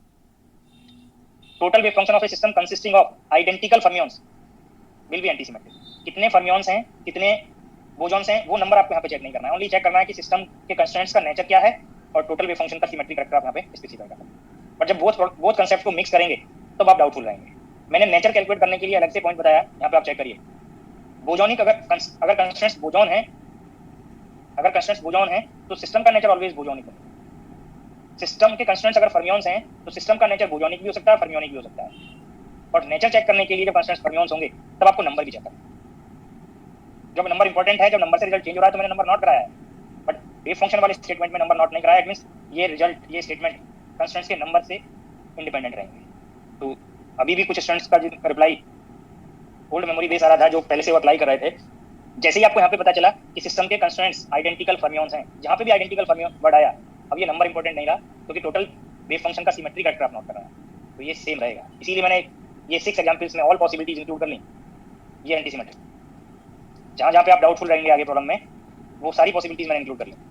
Even और ऑड पार्ट से आप अगर डाउटफुल रहते तो ये आप आंसर रॉन्ग रिप्लाई करते हैं। और यहाँ पे चेक करिए, आइडेंटिकल बोसॉन्स, हम ये नंबर पे नहीं गए। आइडेंटिकल बोसॉन जैसे ही कंफर्म हुआ, टोटल वेव फंक्शन सिमेट्रिक हो गया। ये भी सिमेट्रिक। अब आप इस पार्ट पे बताइए। सिमेट्रिक। इस पार्ट पे एंटीसिमेट्रिक। एंटीसिमेट्रिक, यही रिप्लाई हो यहाँ से, यही रीजन। तो लेक्चर का बेनिफिट तभी होगा जब आप जो पॉइंट्स में सजेस्ट कर रहा हूँ उनको करेक्टली यूज करेंगे। एक वर्ड आता है स्लेटर डिटरमिनेंट का।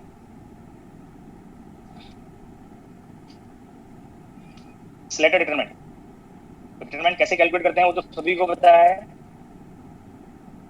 स्क्वायर मैट्रिक्स में डिटरमिनेंट वर्ड आप यूज करते हैं डिटरमिनेंट कैलकुलेशन के लिए। आप रिप्रेजेंटेशन लाइक दिस लिखते हैं, रोज और कॉलम रिप्रेजेंट करते हैं।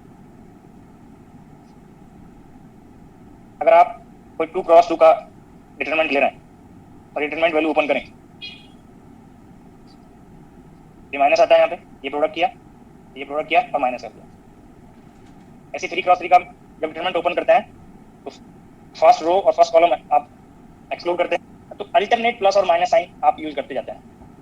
ये 2 के लिए मैंने नोट कर दिया, ये सभी को पता है। जस्ट यहाँ पे रिक्वायर्ड होंगे तो दैट टाइम पे आप क्वेश्चंस राइज करते हैं, डाउट क्रिएट करते हैं, पहले से ही आप थोड़ा रिलेट कर लेंगे तो डाउट नहीं आएंगे। अब आप चेक करिए, इसका डिटरमिनेंट सभी ने 3 क्रॉस 3 के लिए मोर टाइम यूज किया है, तो ये एलिमेंट ये रो छोड़ेंगे और कॉलम छोड़ेंगे, E I minus H F, फिर माइनस ये रो और ये column, B I minus G F plus C ये रो और column D H minus E G. तो ये यहाँ से अगर आप 3 टर्म्स को कंपेयर करें तो फर्स्ट टर्म प्लस लिया, फिर सेकंड टर्म माइनस, फिर third term plus, alternate plus और माइनस साइन आते हैं, ये आपने अप्लाई भी किया है। बट यहाँ से अगर आप ये टर्म को चेक करें, ये प्रोडक्ट कर दें तो ए ई आई ये टर्म प्लस हुआ, और यहाँ से टर्म चेक करिए माइनस माइनस, ये टर्म प्लस हुआ, बी जी एफ और ये टर्म प्लस हुआ C B H F minus B D I minus E C E G. तो आप चेक करिए यहाँ पे 3 टर्म प्लस है और 3 टर्म माइनस, प्लस है और 1 टर्म माइनस। अब ये पॉइंट आपको सिमेट्रिक और anti symmetric wave functions note करने बताए थे। मैंने 2 एग्जांपल्स लिए, एक 2 पार्टिकल्स के लिए, आप चेक करिए ये दोनों प्लस हैं। अब इनमें आप चेक करिए ये प्लस और ये माइनस। एंटी सिमेट्रिक में, सिमेट्रिक में ऑल के लिए सेम साइन है, एंटी सिमेट्रिक में 1 term plus 1 term minus 2 particles के लिए। 3 पाइए, सिमेट्रिक में ऑल टर्म सेम साइन में प्लस है और एंटी सिमेट्रिक में ये 3 टर्म प्लस और 3 टर्म्स माइनस। ये पॉइंट रिलेट हो पा रहे हैं। ऐसे ही 4x4 के लिए चेक कर सकते हैं, 5x5 के लिए चेक कर सकते हैं। तो स्लेटर डिटरमिनेंट आप यूज करते हैं एंटी सिमेट्रिक वेव फंक्शन को रिप्रेजेंट करने। क्यों एंटी सिमेट्रिक ही रिप्रेजेंट करेंगे? क्योंकि वहाँ पे प्लस और माइनस बोथ टर्म आते हैं। अगर सिमेट्रिक को रिप्रेजेंट करने चलेंगे तो ये माइनस साइन, ये डिफरेंट साइन इंक्लूड नहीं होंगे डिटरमिनेंट की प्रॉपर्टी। यहाँ पे नोट करें, any anti symmetric wave function, चाहे वो टोटल वेव फंक्शन हो, चाहे स्पेस वेव फंक्शन हो, चाहे वेव फंक्शन हो, जो भी एंटी सिमेट्रिक कैरेक्टर फॉलो कर रहा होगा वो wave function of Slater determinant से रिप्रेजेंट कर सकते हैं। Any anti symmetric wave function can be represented by ये determinant known as Slater determinant.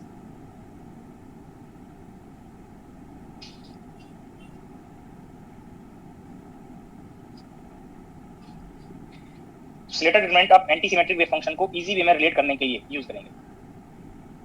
अब कैसे रिप्रेजेंट करना है वो आपको यहाँ पे मेंशन करना है। अगर n पार्टिकल सिस्टम ले रहे हैं तो n पार्टिकल्स के लिए जो टोटल वेव फंक्शन होगा, जनरली आप उनको डिफरेंट क्वांटम स्टेट में फिल कर रहे हैं। तो यहाँ पे पॉसिबिलिटीज n पार्टिकल्स के लिए n फैक्टोरियल पॉसिबिलिटीज आएंगी वेव फंक्शन की। तो इंटीग्रल की इक्वल प्रोबेबिलिटी लेके आप 1/n फैक्टोरियल नॉर्मेशन कर लेंगे, और ये जो स्लेटर डिटरमिनेंट का ऑर्डर होगा वो n क्रॉस n आएगा। 2 पार्टिकल के लिए 2 क्रॉस 2, 3 पार्टिकल्स के लिए 3 क्रॉस 3 और n पार्टिकल्स के लिए n क्रॉस n। अब यहाँ पे 2 पॉइंट पे आपको अलर्ट रहना है।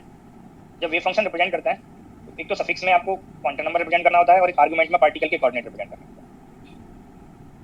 तो अगर आप कॉलम को रिप्रेजेंट करेंगे पहले, तो अगर कॉलम के लिए these 2 पार्ट में आपने अगर क्वांटम नंबर एक पर्टिकुलर कॉलम के लिए फिक्स किया तो अनदर कॉलम के लिए नेक्स्ट क्वांटम नंबर आप चेंज करेंगे।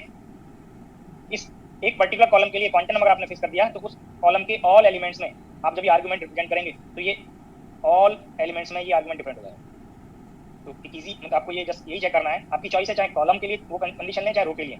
एक जब भी आपको एक रो रिप्रेजेंट करना है, सपोज मैंने ये रो को रिप्रेजेंट करना है, यहाँ पे n रोज रिप्रेजेंट करनी है, तो फर्स्ट रो के लिए मैंने क्वांटम नंबर n1 ले लिया, तो all elements of first row के लिए ये क्वांटम नंबर मैंने फिक्स कर दिया। उसके आर्गुमेंट को मैं चेंज करता जाऊंगा। पार्टिकल के कोऑर्डिनेट्स मैंने पोजीशन कोऑर्डिनेट भी लिया और स्पिन कोऑर्डिनेट भी लिया। ये फर्स्ट पार्टिकल के कोऑर्डिनेट यहाँ पे आ गए, फर्स्ट रो के फर्स्ट एलिमेंट के लिए। जब फर्स्ट रो का सेकंड एलिमेंट लिखेंगे तो मैंने ये क्वांटम नंबर को फिक्स कर दिया, बट अब की बार यहाँ पे सेकंड पार्टिकल के कोऑर्डिनेट आए। ऐसे ही फर्स्ट रो के थर्ड एलिमेंट के लिए मैंने क्वांटम नंबर सेम रखा, थर्ड पार्टिकल के कोऑर्डिनेट यहाँ पे रिप्रेजेंट कर, और फर्स्ट रो के लास्ट एलिमेंट के लिए क्वांटम नंबर सेम है, nth पार्टिकल के कोऑर्डिनेट्स। ये फर्स्ट रो के मैंने ऑल एलिमेंट्स यहाँ पे रिप्रेजेंट कर। जब फर्स्ट रो से सेकंड रो पे जाएंगे तो नेक्स्ट क्वांटम नंबर पे आप फिक्स करेंगे। n1 से आप n2 पे जा रहे हैं तो सेकंड रो के लिए मैंने क्वांटम नंबर n2 कर दिया। आर्गुमेंट लाइक दिस आप रिप्रेजेंट करते चले। तो ये r2 s2 psi n2, sorry ये मिस्टेक हुआ, r1 s1। कॉलम अब चेक करें, कॉलम के लिए n चेंज हो रहा है तो आर्गुमेंट सेम रहेगा।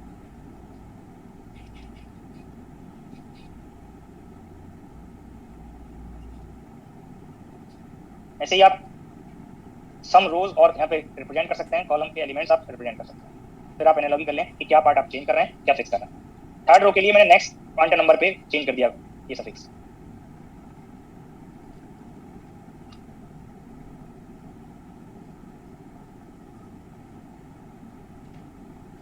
तो एक जनरलाइज्ड नोटेशन कुछ स्लेटर डिटरमिनेंट के लिए कंफर्म हो गए। ये थर्ड रो, अब ये अभी दीज एलिमेंट्स को ही चेक कर लें। जब आप ये फर्स्ट कॉलम से सेकंड कॉलम पे जा रहे हैं, फर्स्ट कॉलम से सेकंड कॉलम पे जा रहे हैं, चेक करें, ये फर्स्ट कॉलम है, एक पर्टिकुलर कॉलम के लिए आर्गुमेंट फर्स्ट पार्टिकल के लिए यहाँ पे ये फिक्स हो गया, आर्गुमेंट फिक्स हुआ, तो ये सफिक्स में जो नंबर है क्वांटम नंबर, स्टेट का क्वांटम नंबर वो चेंज हुआ। अब सेकंड कॉलम पे गए तो ये आर्गुमेंट फिर से सेकंड पार्टिकल के कोऑर्डिनेट पे फिक्स हो गया, बट क्वांटम नंबर फिर से आप चेक करिए, एलिमेंट्स कंपेयर करते जाइए, फर्स्ट एलिमेंट किसी भी कॉलम का चेक करिए, ये क्वांटम नंबर सेम है, इट मींस रो के लिए क्वांटम नंबर मैंने फिक्स किया है और कॉलम के लिए मैंने आर्गुमेंट फिक्स किया है, कोई एक ही चेंज करेंगे, एक ही फिक्स करेंगे जनरलाइज पार्ट के लिए। अब nth रो यहाँ पे रिप्रेजेंट कर रहा हूँ मैं, nth पार्टिकल किस स्टेट में है उसका क्वांटम नंबर।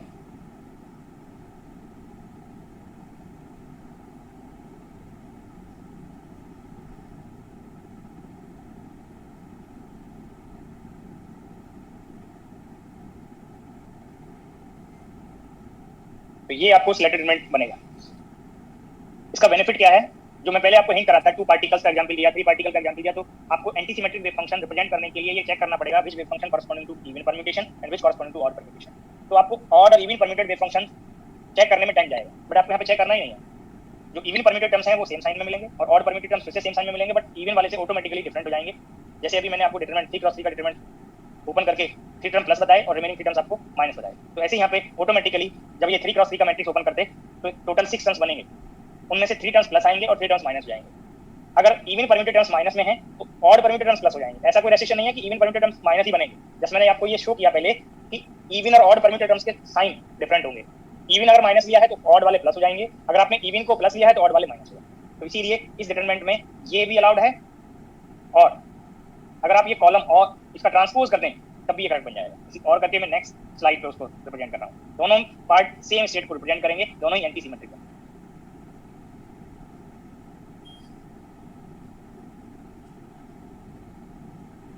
ये रो को मैं कॉलम रिप्रेजेंट कर रहा हूँ,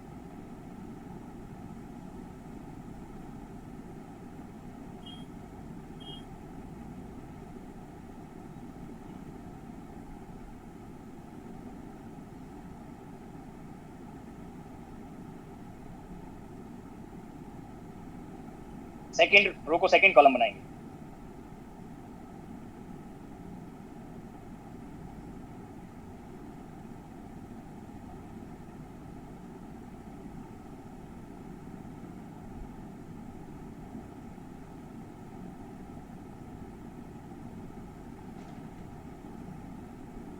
थर्ड रो को थर्ड कॉलम,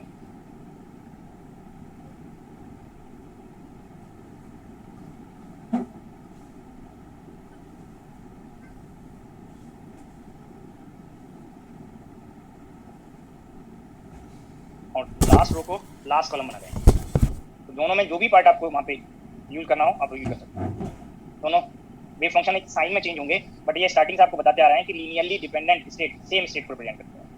वैसा कोई कंडीशन पहले से फिक्स नहीं था कि ये नॉर्मेशन कांस्टेंट प्लस ही आएगा, माइनस भी हो सकता है।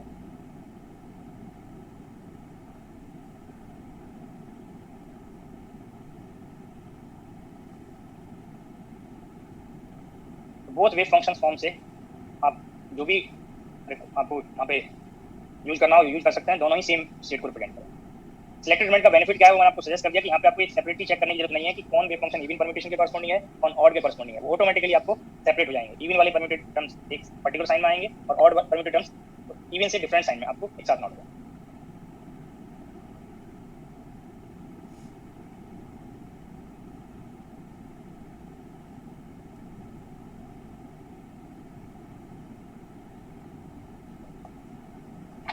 प्रॉब्लम के टाइम पे ये ऑल पॉइंट्स आपको रिकॉल होने चाहिए, जहाँ जो रिक्वायर्ड होगा अप्लाई करें। पेज नंबर एक पॉइंट और नोट कर लेंगे, डायमेंशन ऑफ हिल्बर्ट स्पेस जो पहले ही बताया हुआ है। यहाँ पे स्पिन के लिए कई बार आपको डायमेंशन वर्ड यूज करेगा, dimension of spin Hilbert space is equal to the maximum number of linearly independent spin states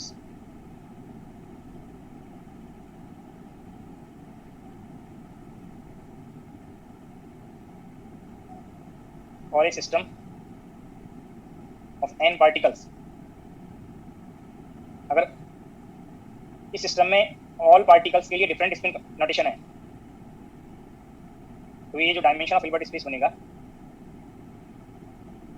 जितनी स्पिन स्टेट्स बनेंगी, फर्स्ट के लिए 2s1+1, सेकंड के लिए 2s2+1, थर्ड के लिए 2s3+1 और 2sn+1। अगर n पार्टिकल्स ले रहे हैं बट नॉन आइडेंटिकल पार्टिकल्स हैं, इट मीन्स उनका स्पिन डिफरेंट है सभी का।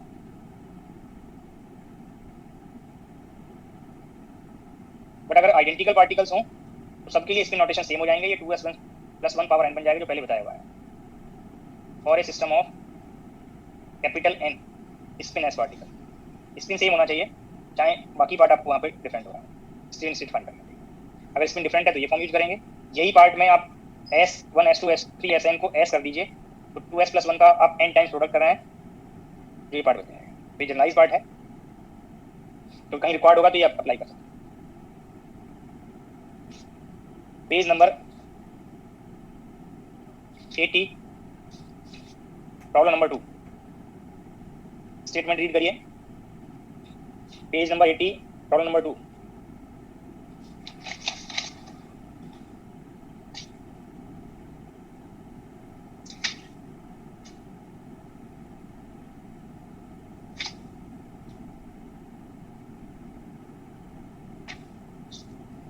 The energy of a single particle in an infinite potential box is E naught n square, where E naught is equal to h cross square pi square by twice m a square.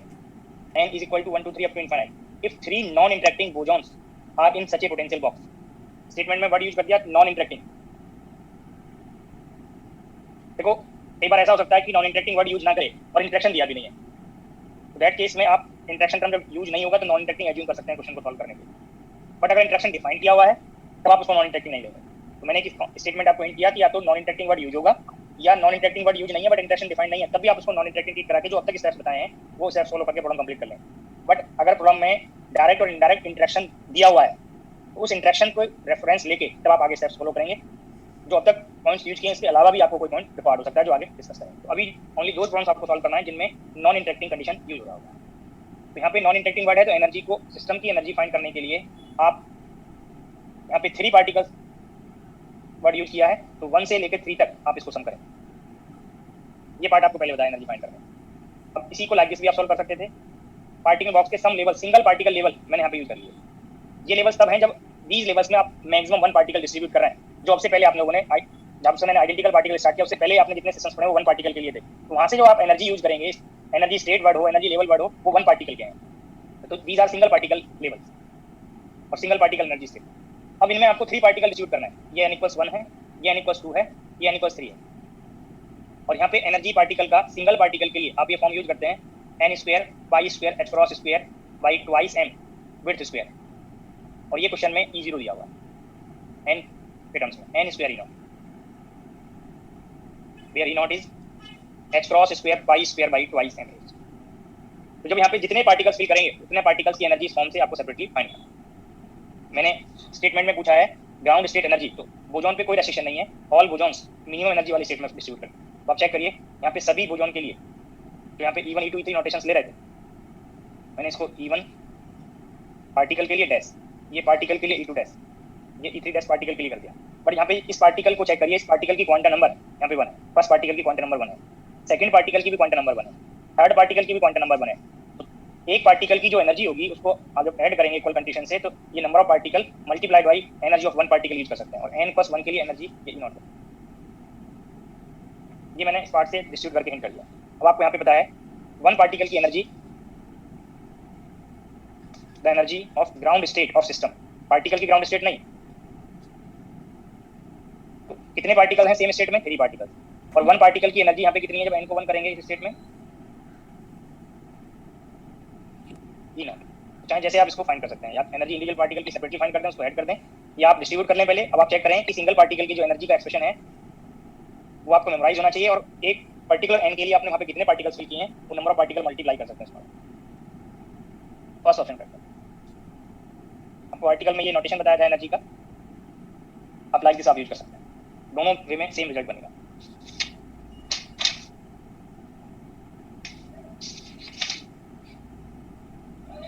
Page number 84 problem number 3। The ground state energy of 5 identical spin half particles which are subjected to a one-dimensional harmonic simple harmonic oscillator potential of frequency omega. Simple harmonic oscillator के single particles के लिए ये energy level मैंने represent कर सम levels. बस harmonic oscillator के लिए n value 0 से स्टार्ट करता है और सिंगल पार्टिकल जब हम वहाँ पे डिस्ट्रीब्यूट कर रहे थे तो एक्सप्रेशन आपने n + ½ h cross omega use किया था, n वैल्यू 0 से स्टार्ट कर रहे थे। अब 20 सिंगल पार्टिकल एनर्जी लेवल्स में या स्टेट्स में आपको पार्टिकल्स डिस्ट्रीब्यूट करने बट मेंशन कर दिया spin half identical particles, it means fermions fill कर रहे हैं। बोजॉन पे कोई रेस्ट्रिक्शन नहीं था बट फर्मियन के लिए आपको हिंट किया अगर स्पिन नहीं दिया है तो maximum 1 particle in energy state, but अगर स्पिन दिया है तो 2s + 1 maximum particles in A energy state. तो आप चेक करिए यहाँ पे स्पिन हाफ पार्टिकल है तो ईच स्टेट में मैक्सिमम 2 ही पार्टिकल डिस्ट्रीब्यूट कर सकते हैं। अगर 3 फिल कर देंगे तो पॉली एक्सप्रेशन प्रिंसिपल वैलिड हो जाएगा। आपको स्टार्टिंग में ही जो पॉइंट्स रिक्वायर्ड है प्रॉब्लम सॉल्व करने के लिए वो मैंने नोट करा दिया है, ये चेक करिए। इस पॉइंट यहाँ पे नोट कराया हुआ है। फर्मियंस जैसे आइडेंटिकल फर्मियंस के लिए आपको डिस्ट्रीब्यूशन करना होगा, these 2 पॉइंट से आपको डिस्ट्रीब्यूशन करना होगा। अगर स्पिन नहीं दिया है तो 1 1 फिल करेंगे और स्पिन दिया है तो 2s + 1 मैक्सिमम नंबर आप एक स्टेट में फिल करेंगे। ये जो लेवल्स हैं वो क्वांटम एनर्जी स्टेट्स मैंने शो किए हुए हैं। 5 पार्टिकल्स आ गए बट अब सिस्टम की ग्राउंड स्टेट एनर्जी फाइंड करने के लिए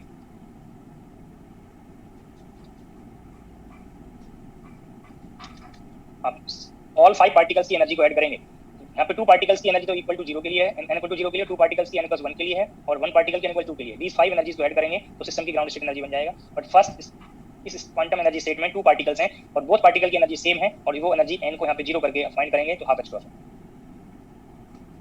फिर से नेक्स्ट क्वांटम एनर्जी स्टेट में 2 पार्टिकल्स हैं और एक पार्टिकल की एनर्जी 3/2 h क्रॉस है।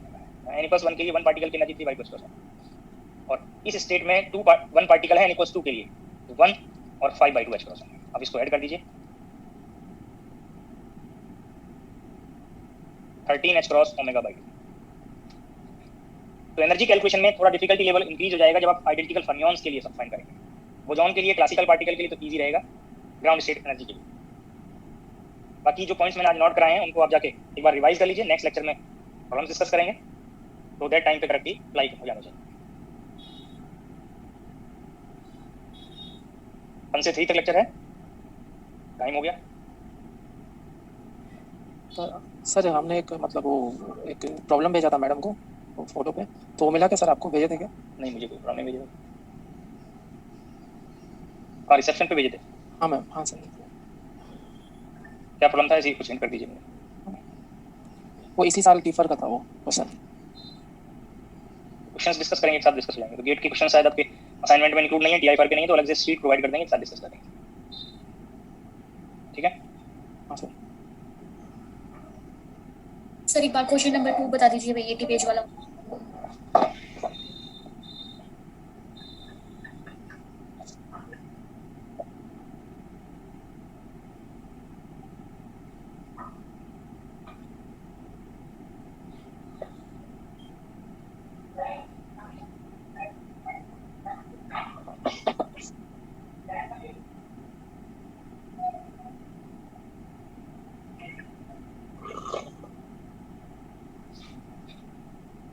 इस क्वेश्चन की बात कर रहे थे। टी पे 2 में क्या डाउट है? सर वो ढंग से आवाज नहीं आ रही थी उस टाइम पे। वो बोजॉन के लिए मैंने हिंट किया कि कोई रेस्ट्रिक्शन नहीं होती, क्लासिकल पार्टिकल के लिए कोई रेस्ट्रिक्शन नहीं होती। तो कितने भी पार्टिकल्स आप किसी क्वांटम एनर्जी स्टेट में फिल कर सकते हैं। और जब सिस्टम की ग्राउंड एनर्जी के लिए, ग्राउंड स्टेट एनर्जी के लिए प्रॉब्लम पूछा जाएगा तो आप लाइक दिस डिस्ट्रीब्यूट करेंगे कि मिनिमम एनर्जी बने। तो आपको यहाँ पे चेक करिए, जब बोजॉन वर्ड लिखा है तो मैंने 3 बोजॉन्स n = 1 में अगर डिस्ट्रीब्यूट करेंगे तभी सिस्टम की एनर्जी मिनिमम बनेगा। अगर कोई एक बोजॉन या मोर देन 1 बोजॉन आप n = 2 में ले जाएंगे तो एनर्जी जो यहाँ पे आपने फाइंड किया उससे तो इस n² टर्म के चेंज होने से एनर्जी हायर हो जाएगी। बट वो एनर्जी अलाउड तो होगी but not for ground state, वो किसी हायर स्टेट ऑफ सिस्टम के लिए अलाउड हो जाएगी। बट प्रॉब्लम में पूछा ग्राउंड स्टेट। तो जब भी ग्राउंड स्टेट के लिए प्रॉब्लम पूछा हो बोजॉन और क्लासिकल पार्टिकल्स पे, तो जो सिंगल पार्टिकल की लोएस्ट एनर्जी क्वांटम स्टेट होगा आप उसमें डिस्ट्रीब्यूट कर दीजिए ऑल क्लासिकल पार्टिकल्स को, ऑल बोजॉन्स। ठीक है, मैंने यहाँ पे n = 1 सिंगल पार्टिकल की मिनिमम एनर्जी स्टेट था, मैं n = 1 में 3 पार्टिकल्स डिस्ट्रीब्यूट कर दिए और सबका कंडीशन एनर्जी का सेम है, तो 3 times of energy of single particle for ground state, तो ये 3 नॉट बन गया। तो सर अगर ग्राउंड स्टेट की जगह फर्स्ट एक्साइट स्टेट पूछा होता तो सारे के सारे मतलब n2 में नहीं, सारे नहीं, आपको नेक्स्ट सिस्टम की नेक्स्ट एनर्जी पे जाना पड़ेगा। तो कोई एक बोजॉन को आप लोअर गैप के लिए बड़ा इंक्रीज कर दीजिए, चेंज कर दीजिए। तो n = 2 में कोई एक बोजॉन डिस्ट्रीब्यूट कर दीजिए, बाकी रिमेनिंग 2 बोजॉन्स n = 1 में ही रहेंगे। सारे एक साथ नहीं फिल करना है। मैंने बताया कि एनी नंबर ऑफ बोजॉन्स आप सिंगल स्टेट में फिल कर सकते हैं, तो मैक्सिमम लिमिट नहीं है वहाँ पे। क्वेश्चन के अकॉर्डिंग आप मिनिमम वैल्यू कुछ भी फिल कर सकते हैं। जैसे फर्मियंस में, आइडेंटिकल फर्मियंस में अपर लिमिट फिक्स है कि मैक्सिमम कितना फिल कर सकता है, लोअर लिमिट तो 0 हो सकती है। बोजॉन में भी, फर्मियन में भी, क्लासिकल में भी। अब यहाँ पे देखिए दोनों प्रॉब्लम में, इसमें बोजॉन है, इसमें फर्मियन है। आप n की वैल्यू 0 से लेके with reference of unity infinite तक जाते हैं, यहाँ पे भी और यहाँ पे भी, तो अभी तो क्वांटम स्टेट्स आगे और भी पॉसिबल होंगी ना। बट आप यहाँ पे देखिए, यहाँ पे मैंने these 3 स्टेट्स में तो पार्टिकल फिल कर दिए, यहाँ पे तो पार्टिकल का नंबर 0 है, यहाँ पे पार्टिकल का नंबर 0 है, तो मिनिमम नंबर तो 0 होगा, बट मैक्सिमम पे रेस्ट्रिक्शन है वो भी आइडेंटिकल फर्मियंस, बाकी किसी में रेस्ट्रिक्शन। सर एक क्वेश्चन है, हाँ जी, इसमें ये दिया गया है कि ना अलग से टोटल पूछ रहे हैं एंगुलर, क्या? कोई क्वेश्चन अलग से पूछ रहे हैं या असाइनमेंट का है? नहीं सर अलग से है। हाँ बोलिए। ये क्वेश्चन ये है कि टोटल एंगुलर मोमेंटम 1 दिया गया है इक्वल्स टू, L = 1, बाद में दिया गया है the eigen values of operator 2lx minus 6ly twice Lx minus 6ly plus 3z plus 3lz। हाँ जी, eigen value of this operator ये सर फॉर विच स्टेट? इसमें क्वेश्चन ये है sir, consider state of total angular momentum L = 1। यहाँ तो 3 state बनेंगे ना। हाँ सर कैसे होगा? तो ये स्टेट ले लीजिए, इस ऑपरेटर पर ऑपरेट करिए, अगर m से चेंज हो रहा होगा तो चेक कर लेंगे। Lx और Ly के लिए L + L- ऑपरेटर आपको यूज करना है।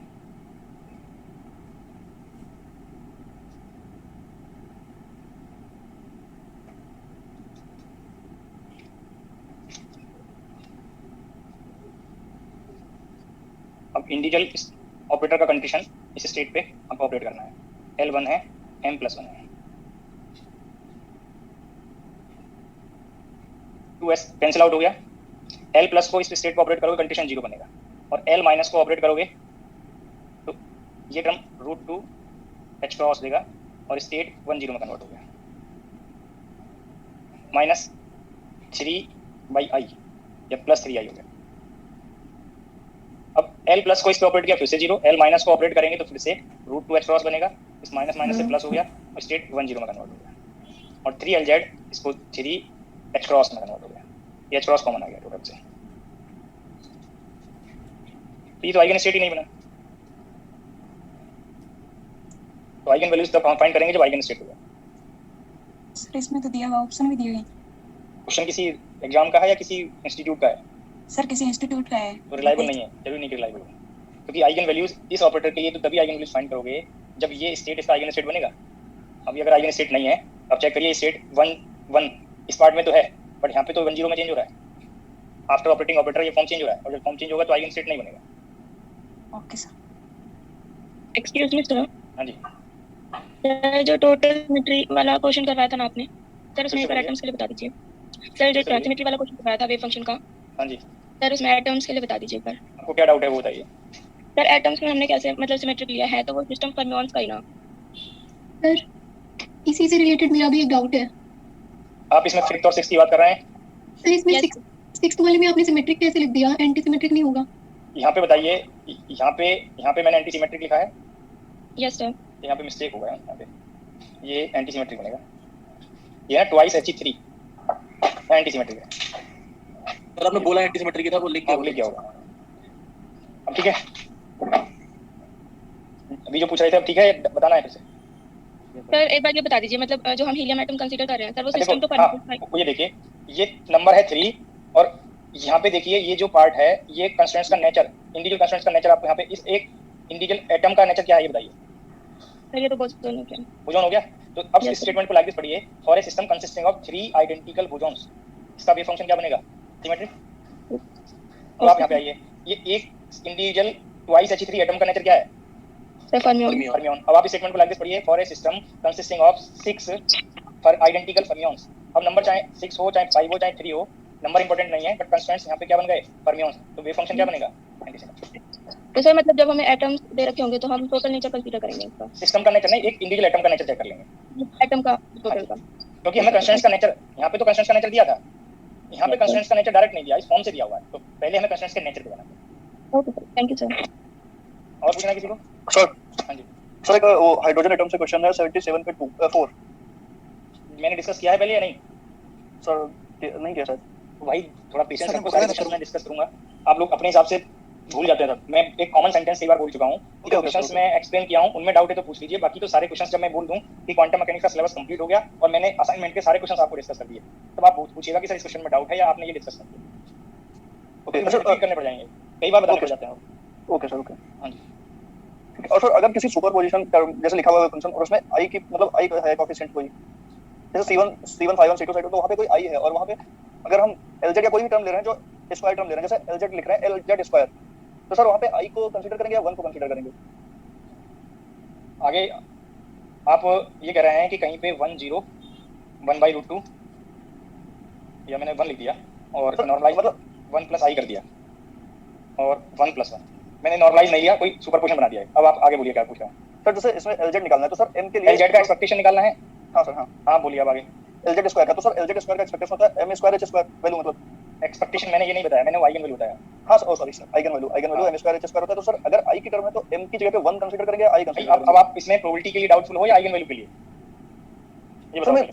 सर सिंपल ये है डाउट, जैसे कि कोई वेव फंक्शन सुपरपोजिशन टर्म में लिखा हुआ है। मैंने ये सुपरपोजिशन में लिख दिया ना, अब इसको रेफरेंस लेके डाउट बताओ ना क्या है। आपको LZ की आइगन वैल्यू में डाउट है क्योंकि एक्सपेक्टेशन निकालने के लिए हमें प्रोबेबिलिटी भी चाहिए और आइगन वैल्यू भी चाहिए। अब आपको डाउट किसमें है, प्रोबेबिलिटी में या आइगन वैल्यू में? सर दोनों को एक्सप्लेन कर दीजिए। अगर I की टर्म है मतलब पहले आप I बताओ ना, आप आइगन वैल्यू कैसे निकालोगे? आप ये बताओ, अगर LM स्टेट है, इसका कोएफिशिएंट है C, आप LZ ऑपरेट कर रहे हो, तो आइगन वैल्यू C से निकालोगे या M से निकालोगे? बताओ जरा, कितने क्वेश्चन सॉल्व कर लिए अब तक? सर M से तो कहाँ डाउट हुआ? आइगन तो वैल्यू वही से स्पेसिफाई, आइगन वैल्यू से स्पेसिफाई हुआ, तो डाउट कहाँ बचा? आप सर, इससे वो क्यों ले रहे हो? आप इससे क्यों ले रहे हो? आइगन वैल्यू के लिए, बट एक्सपेक्टेशन वैल्यू पे जब जाओगे तो आइगन वैल्यू तो वही इससे तो- स्पेसिफाई होगा और प्रोबेबिलिटी से स्पेसिफाई होगा। हाँ ठीक है। इसका मॉडुलस क्या करो, नॉर्मलाइज नहीं है तो डिनोमिनेटर भी इंक्लूड करो प्रोबेबिलिटी के लिए। जैसे सर वो लिखते हैं ना PN ऐसे, तो वहाँ पे अगर I की टर्म है तो प्रोबेबिलिटी में वो I लेंगे तो I स्क्वायर -1 हो जाएगा सर।